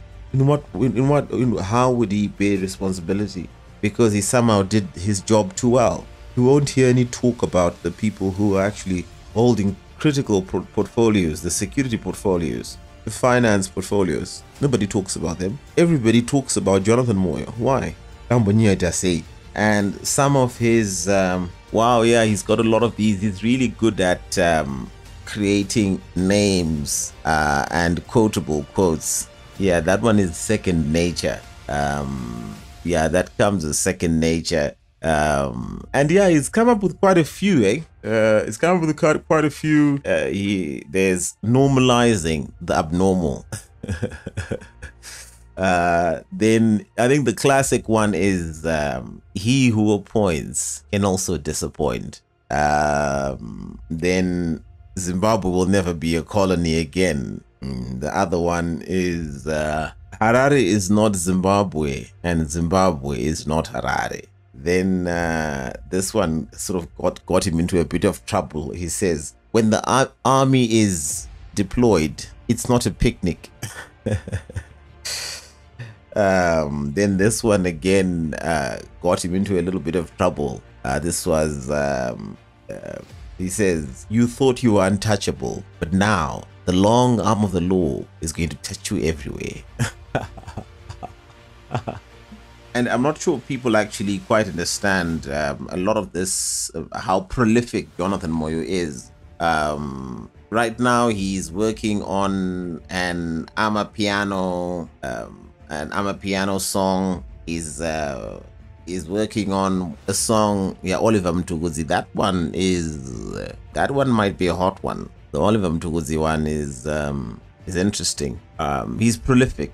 Now, the way that Jonathan Moyo, I always thought that perhaps the guy commissions music. That's what I thought. I always thought that the guy commissions music, so he'll pay a musician and say, listen, can we have a song about football, like Go Warriors? That's what I assumed, that he is commissioning some musicians, telling them what he's looking for, and then they're going out there, finding a melody, writing a song, then recording the song, then coming back to him. Then he say, Mr. Minister, how do you like this piece of cake? Then he says, oh no, I love it. No, he writes, Jonathan Moyo perhaps writes over 30 songs a year. He writes music, and for the exception could be this Oliver Mtukudzi song, which he says has been a very different process for him. But in the time I've worked with him, his music writing is cerebral. It's a purely mechanical process. He studied music when as an undergrad, and he will write the music according to the rules of the music, and he will ensure that he finds the melody. So when he does songs like Go Warriors,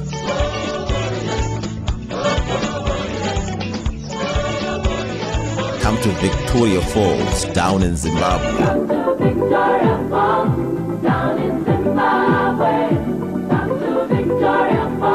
Nora, yes, Nora. That's Jonathan. That's Professor Moyo. And again, when you look at a song like Nora, Elliot Maniga sings it. The Brian Muteki. It really shows you what kind of person he is. He's invited for some event where he hears Brian Muteki and his band playing this song, but it's not quite packaged. And he says, "Oh, this thing has potential." And he brings them in the studio. He raises funding for a full album.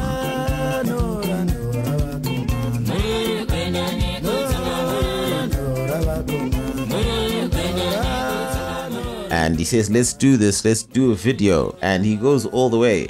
He is interested in supporting projects, not necessarily because they're going to profit him personally and that he's going to make money from them. No, if something is apparently beneficial to the society, he'll support it. He is, when I say he's a natural born leader, what I mean is that he's a guy who is always ready and willing to answer the call of duty. He's not the kind of guy who you say, hey, can you see this constitutional violation? Then he says, how is it my business? That's not who he is. It's not about how much money will we make from it. That's not what it's about. It's about the society. It's about the good society. Then Pambili Lokfunda.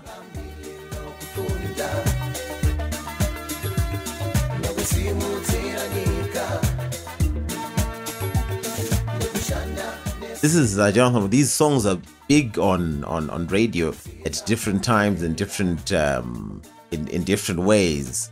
In terms of authorship, he's a serious guy. Voting for democracy, it's the standard on elections. It is the standard. You see, Vana John Makumbe, in their writings, they would be citing Voting for Democracy. It's an authoritative text. It's a really good book. It's a serious book. In 300 years, if you want to look back what was happening in Zimbabwe during history, they'll be reading Jonathan Moyo. He's a guy who's up for a challenge. How does Pax Afro come up? So there's this challenge after the local content is put in place. People are saying, oh, listen, these local artists don't have the skills. They can't write music. This is never going to work. Then he says, okay.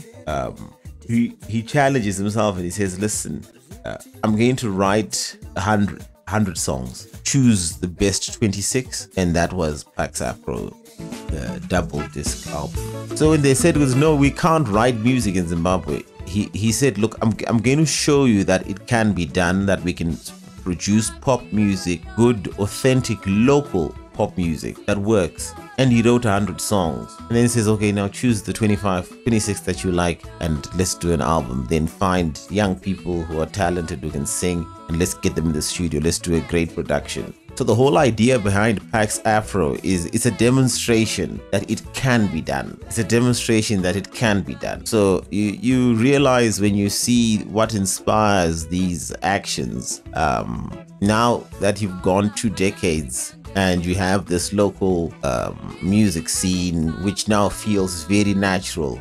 It seems like it was always like that. But no, it wasn't. It took a visionary to realize that the only way we can build a local music industry is if we give the local talent space to grow without having to fight for space with foreign talent. And people will say, generally the way that people look at things in the society is not really objective. In 2008, Jonathan Moyo took Zek to court over the limitation report and the failure to publish, and they wanted to have the nomination take place without the report. When he was a minister in 2013, he took. And then there have been some accusations. There have been these accusations that, Jonathan Moyo did Maim Juru a great injustice and got fired from government. Well, yes, he did play quite a significant role in that. But I think what people forget is, or what people are unaware of, is the background. Maim Juru is not a victim. She's a perpetrator. She's an aggressor.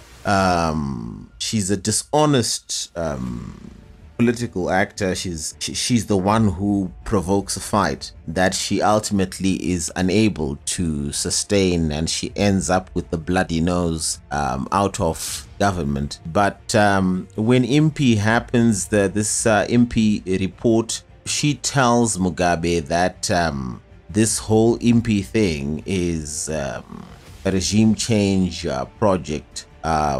These are people who are moving around the country, laying the seeds or laying the foundation for a grand plan, and that people like myself and Mududuzi and Joram Nyati, who were viewed as being oppositional, were part of a grand plan, a regime change grand plan. Then this is about the time when you have the Cuthbert Dube salary gate scandal. And she claims that exposing those things is again a regime change conspiracy by Jonathan Moyo. And at the time when all of this is happening, Maim Juru is in the same camp with Onyongwe and crew and the CIO, and these really are the people who are stitching us up. Maim Juru was not innocent, and vachishanda nema allies avo Central Intelligence Organization, they were stitching up a narrative. In them daroya vaida kutomubvisa paposition. People think kunzi vainyeperwa kana kuti Maim Juru vanga vakatoronga tsoro kunzi atomudambura by surprise attack, you know. Tinokuvatovarairwa zvavo ufunga kuti haanoti routine ai zvindatovhotero zvindatobva naye pachigaro. So yeah, he got her. He got it good, but she got exactly what she deserved. She deserves no mercy, because mukona munari willing kunzi munana mosha ya para, but for the sake of power, she's willing to let someone who has done no wrong go to prison. That's a wicked woman. Munakaipa. Maim Juru, I was right. It's power at any cost. I was right. So Maim Juru, there are no apologies due to her. Hakuna anfana kupati sorry, yay.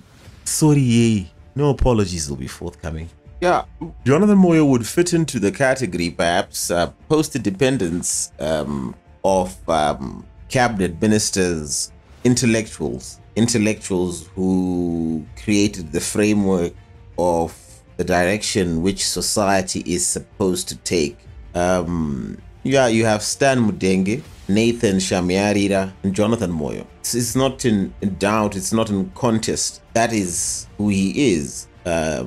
He had a profound impact on the direction that the country has taken at specific points. It's unfortunate that he was not able to win the cooperation of the opposition when he was trying to get that new constitution, but that was the moment, 20 years, that was the moment to do it. And land reform, defending that aggressively, it is what it is. But yeah, he's up there with Stan Mudenge and Nathan Shamyarira in the amount of influence that he's had on the course of events in Zimbabwe. The history will be written eventually, and then we'll comment properly on whether or not that contribution has been positive or negative. We'll eventually have to give comment, but what we know is that he certainly has had a significant role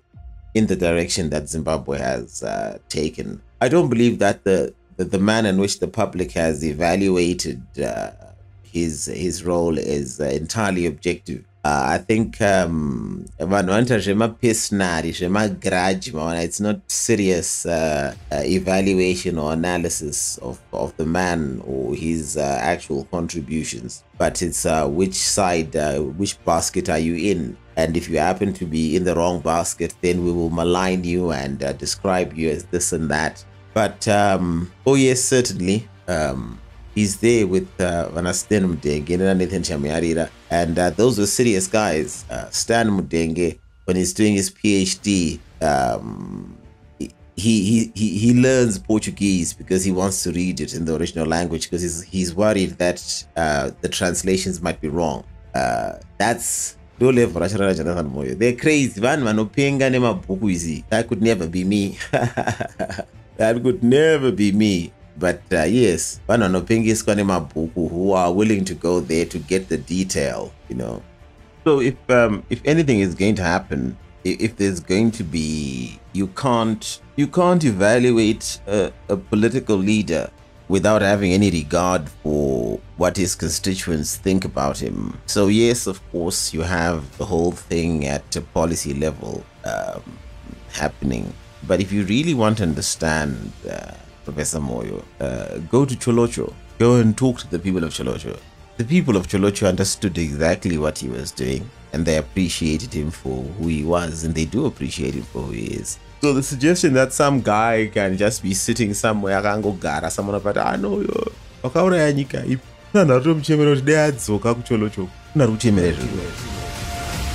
In these circumstances, the progressive democratic forces must throw everything at their disposal against the government. Is it not intimidation for people who had a political party that wants to govern in this country to sit down with legislators in America and write a law which they call the Zimbabwe Democracy Bill? Is that not intimidation? They want to allow foreign legislators to make laws for us in advance of our election, telling the people of Zimbabwe, vote this way. If you vote that way, we will slap these sanctions on you. You want to talk to us about intimidation? Is that not intimidation?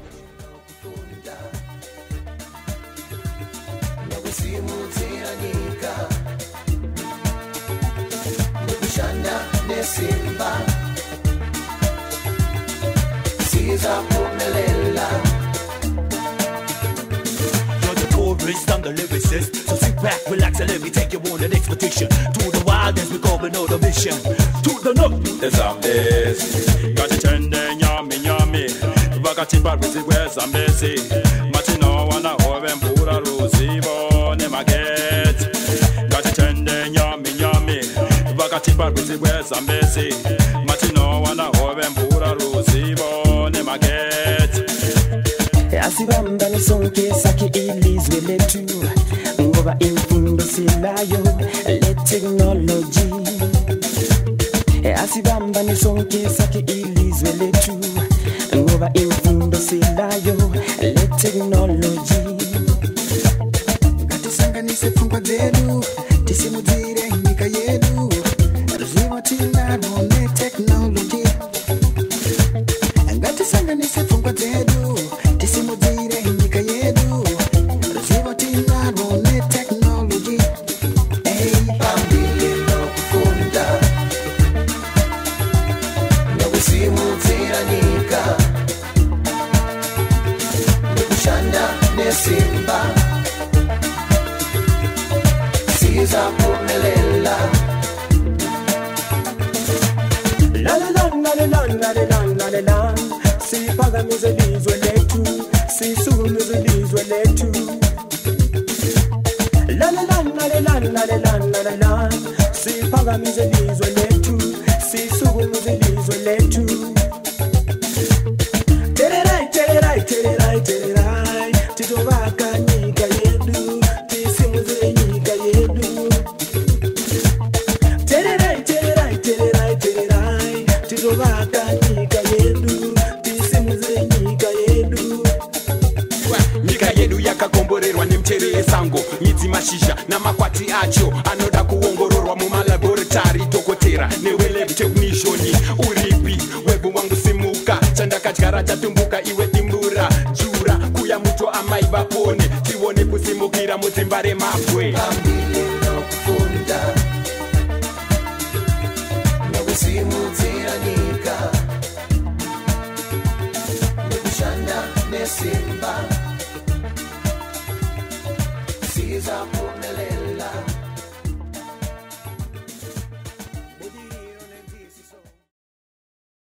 manje zvingaitire kunzi hapana nakabonus katinouraridzawo eri vedu ungatipe bonus ungomana ngaadzoke atipe bonus hakuna izvozvo ngaadzoke atipe aiwa munonyengerera chipi ngaadzoke pano kuzayo ari pabasa dzoka pano iwe inandaraona zvakanaka Emmanuel Ramaka. Could Zitro borrow some more? Might we please have some more? Might we please have some more?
Is it okay that a member of the Commonwealth can host 3 meetings at which the discussion of a plot to assassinate a head of state in the Commonwealth takes place?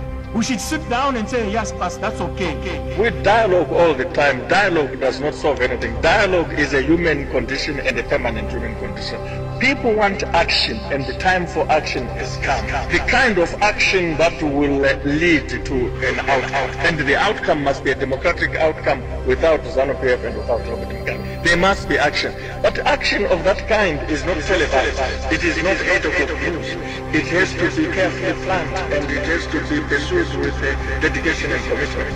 What greater intimidation is there than a leader of a political party supported by some powerful countries in the world calling on a powerful neighbor to cut off electricity, cut off fuel supply, cut off transport links? Is that not intimidation?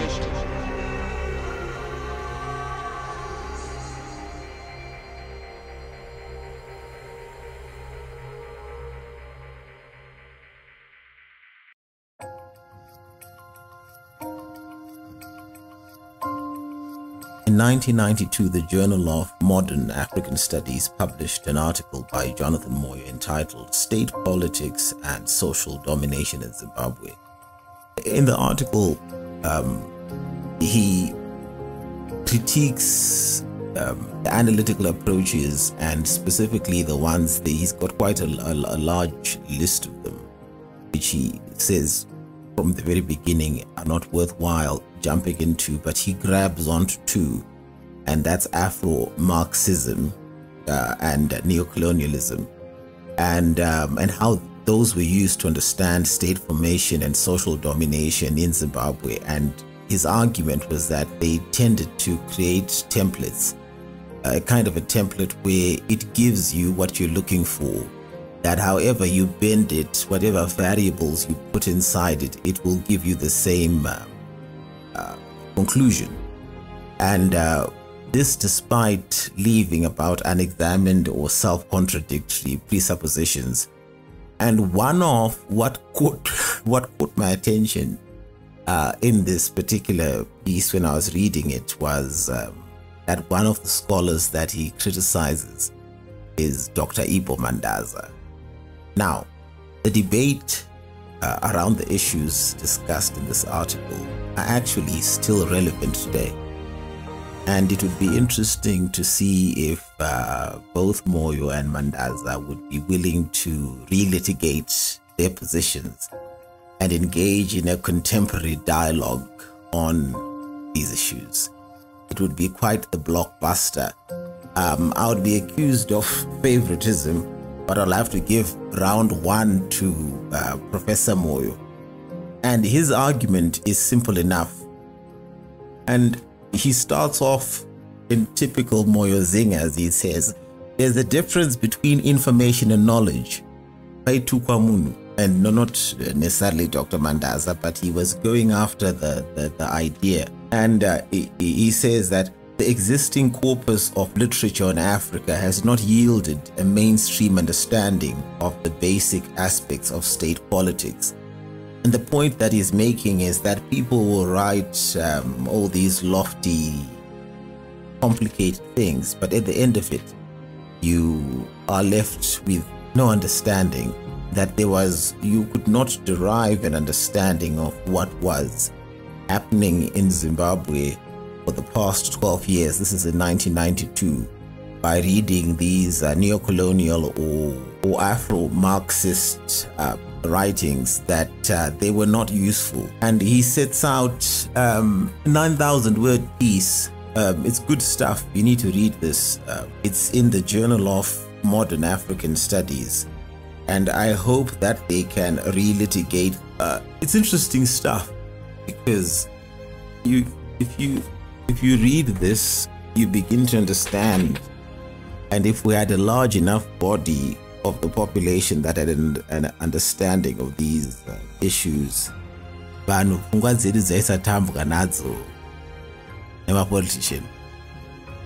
hope I've done it justice, but perhaps I haven't. I need to perhaps touch on some of what Mandaza had said, and what verbatim, at least to some extent. And Mandaza's argument is that there's a revolutionary mythology that's been created by scholars, and he calls them radicals in North America and Western Europe. And then he says there's been a failure to re-examine the historical, socio-economic and strategic factors that influenced the Zimbabwean revolution, and have instead there's been an attribution of everything that's gone wrong to the African petit bourgeoisie. Petit bourgeoisie is mbingana, you see. So it's not the real capitalists, it's two mbingana that can either find themselves working class, but otherwise I don't go to my business, to my business and so on when times are good, but they are in an insecure kind of position. And the other argument that Mandaza makes is that he attributes the problems that Zimbabwe has as being the result of serious deficiencies in the nationalist movement. And he concludes that state politics in Zimbabwe is neo-colonial, driven by the weight and influence of imperialist hegemony. And Mandaza goes on to claim that the African petit bourgeoisie may one day realize the futility of trying to balance such an antagonistic contradiction, and that, impelled by the march of the class and growing consciousness of the working people, it may find itself again at the head of a struggle that will be both anti-imperialist and anti-capitalist. As it were, if you look at the standard of conversation that was happening, whether or not I disagree with what Dr. Mataza was saying, just the fact that this kind of conversation was happening. And Professor Moyo responds to this argument by saying that, and he says, this is, I'll give you some verbatim quotes here, some of the interesting ones. Let's see which ones. Yes. He says, Mandaza's apparent defense of the African petit bourgeoisie is paradoxical because his own analysis of politics in Zimbabwe has embodied the same criticized revolutionary mythology. Is such wishful thinking in this case is referring to the idea that the petit bourgeoisie is going to lead another class struggle against capital and against the imperialists? He says, is such wishful thinking not designed to protect the socio-economic class of which Mandaza and other scholars are a part?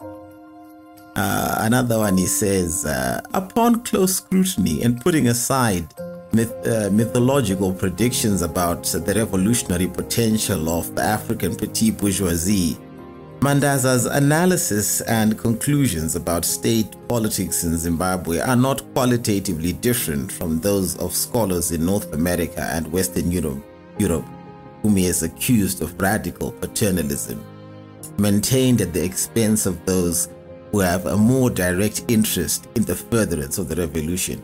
And if you need to find this paper, I'm sure you can find it somewhere free of charge online. But you need to find this paper and read it. It's quite interesting. He goes on to level what I think is legitimate criticism, to say you can't have an argument. It's sort of like this idiotic thing. But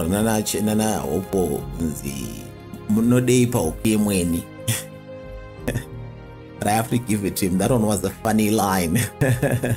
I've had to borrow it myself. You know, I've used it quite a few times. This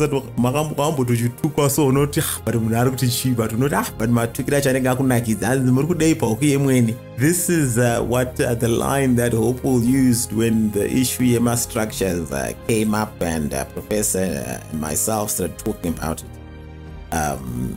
And I took a slightly different. You can't have an argument, Yekuti, radical paternalism, and maintained at the expense of those who have a more direct interest in the furtherance of the revolution. Professor rightly goes ahead to say we can't have academic discourse. You can't suggest that your idea is more valid than the next guy on account of your nationality.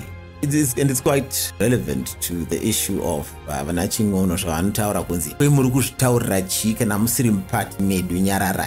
you cannot say that an argument is valid because madness. kupenga iti but kupenga munzvimbo ine vanhu vanopenga saka hazvioneki unogona kutoombererwa maoko kunzi wakachenjera zvisingaiti uchitaura zvisina basa.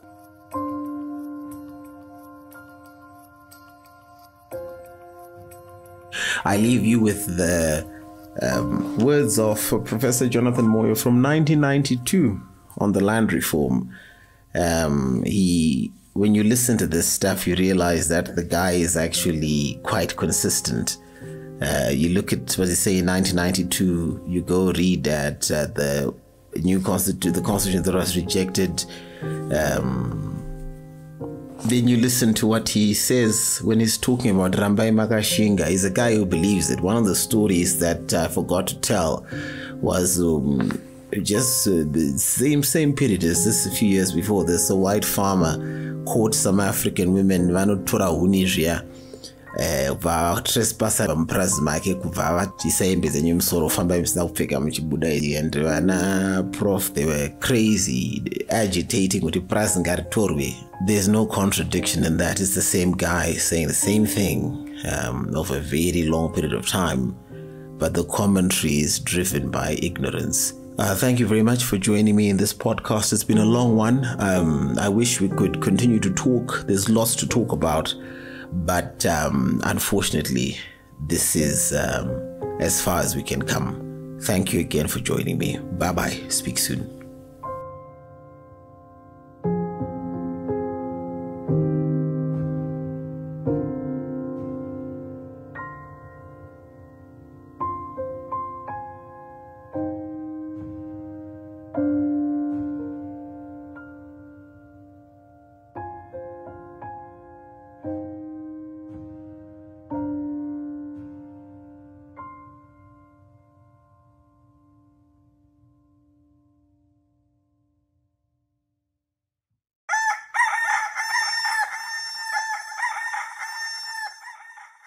Ndanyakasikana kokuti akozwa rini kwezwa nyaya ichitambudzika mweya unoera kokuti akozwa rini kwezwa nyaya ichidzinyirirwa koinga chaneta wani nokunwa misozi tosirira kudzamarepiwe riniko inga miti panguva yechandinozorota inokuumuka mashizha yombowana rudekaro kozoti nokuchena kokunze edombe ramashizha ndowavo nenhenhere inoyevedza shiri nemhuka nenyuchi zvokwezwa nohwema kweisuruka richatsikira riniko vana vacheche vatinobereka vakati vaiweza masimba nhasi vakura vakatitumwana munyika yakwavo vochaya paangararamira nokuzvidekadza apa napapo paziri rufudze makumbo avo avana matuzi nokuvobviswa neripoti rakasvika munyika kovosvike piko kuma yenyika nhasi vakatora vakagovana paukama hwavo yepfumo chena nhasi vari kudya mafuta ayo nyika isi tiri kudya nhoko dzezvironda nhasi vagere murusununguko isi tigere murusambwa kona mbiyani ana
State Politics and Social Domination in Zimbabwe, authored by Jonathan Moyo, published in the Journal of Modern African Studies, June 1992, Volume 30 No. 2, Part 4, titled Land Reform, read by Charles Haidt. Towards the end of 1990, the government began to address the demands being made not only for more resettlement, but also for better land. Hence the decision to amend Section 16 of the so-called Lancaster House Constitution of 1980, which had entrenched procedures restricting land reform through state action. The Constitution Amendment Act, No. 11 of 1990, was designed to oust the court's jurisdiction to review government decisions on compulsory land acquisition and the adequacy of compensation. This now needs to be fair and paid in reasonable time, instead of being adequate, as determined by the market price, and prompt, as was the case previously. The validity of the ensuing widespread complaints about the new land reform policy was vigorously queried by the president. Unfairness. Now, was it ever fair to seize land from the people in the first place? Asked if ousting the jurisdiction of the courts was not a sign that his government had no respect for the rule of law, Mugabe replied, "We have respected the rule of law right through, but on this fundamental question, which is a political question, it's a deep-seated grievance. I can't be dragged to court.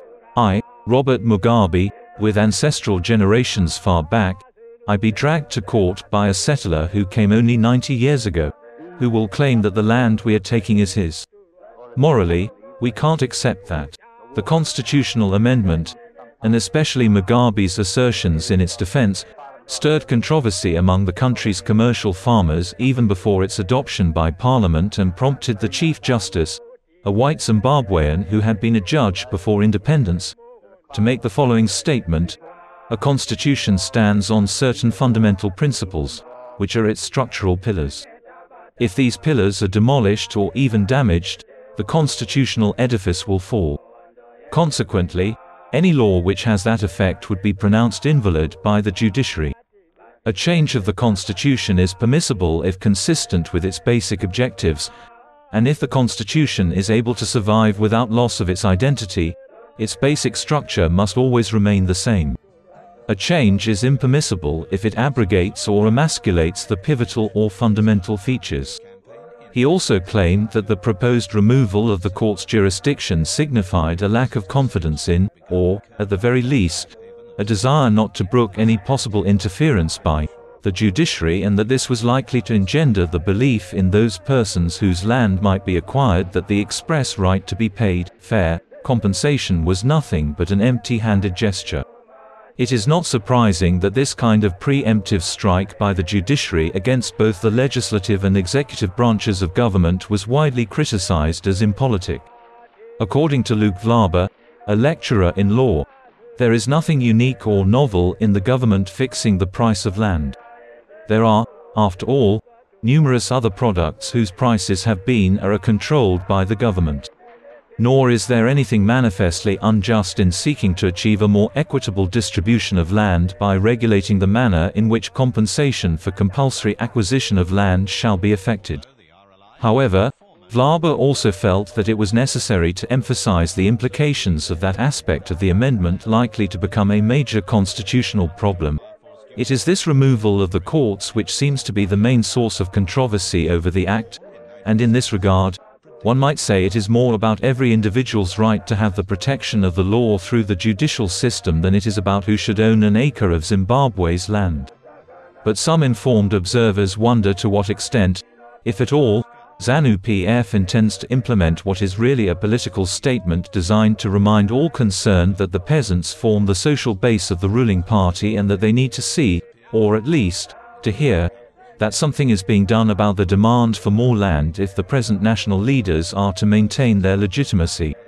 Judging by the government's past approaches and by the demands of the current ESAP, there is little indication that it has either the will or the requisite capacity to do anything drastic that might jeopardize international aid or local confidence by dispossessing white farmers of their land without fair compensation, or in any massive fashion.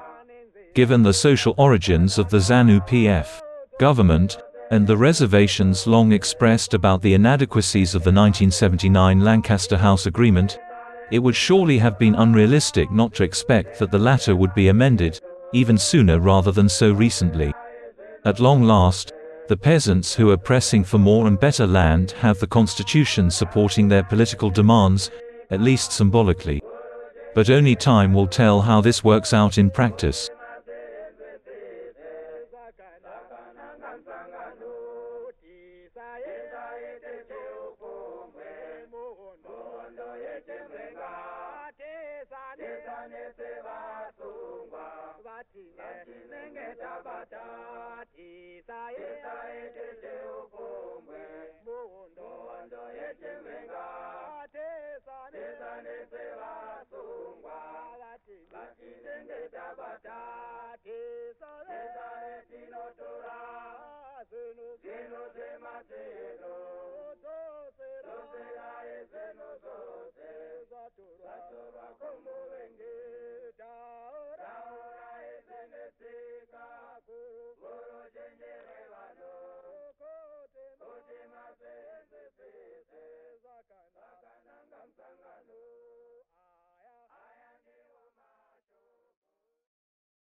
Myself with heartless loneliness,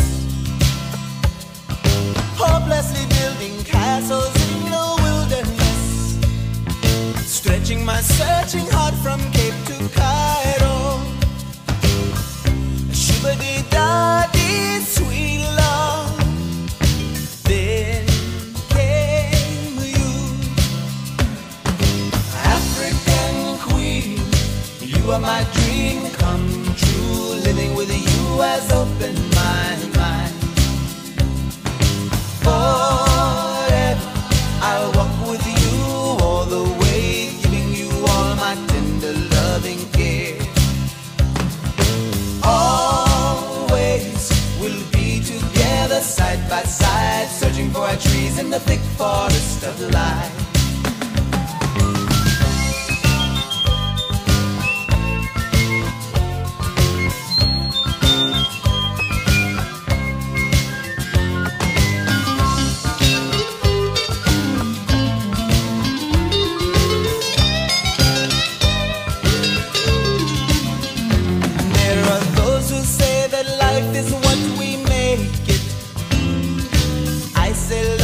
What we give and take. I am burning with love and desire. Let's give and take tonight. No mountains or bridges between us, just you and me. African queen, you are my dream come true. Living with you has opened my mind. Forever I'll walk with you all the way, giving you all my tender loving care. Always we'll be together side by side, searching for our trees in the thick forest of life.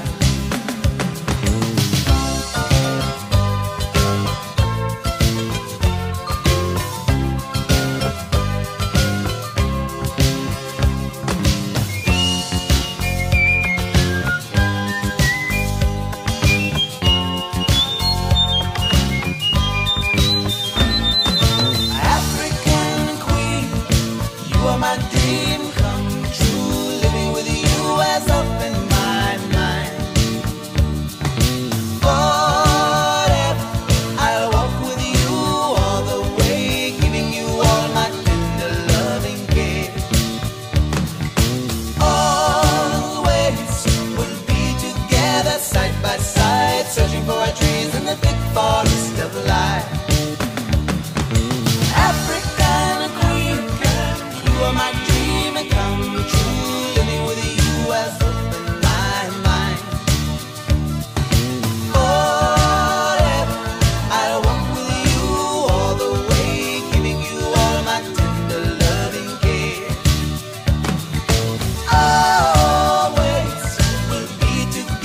side by side, searching for our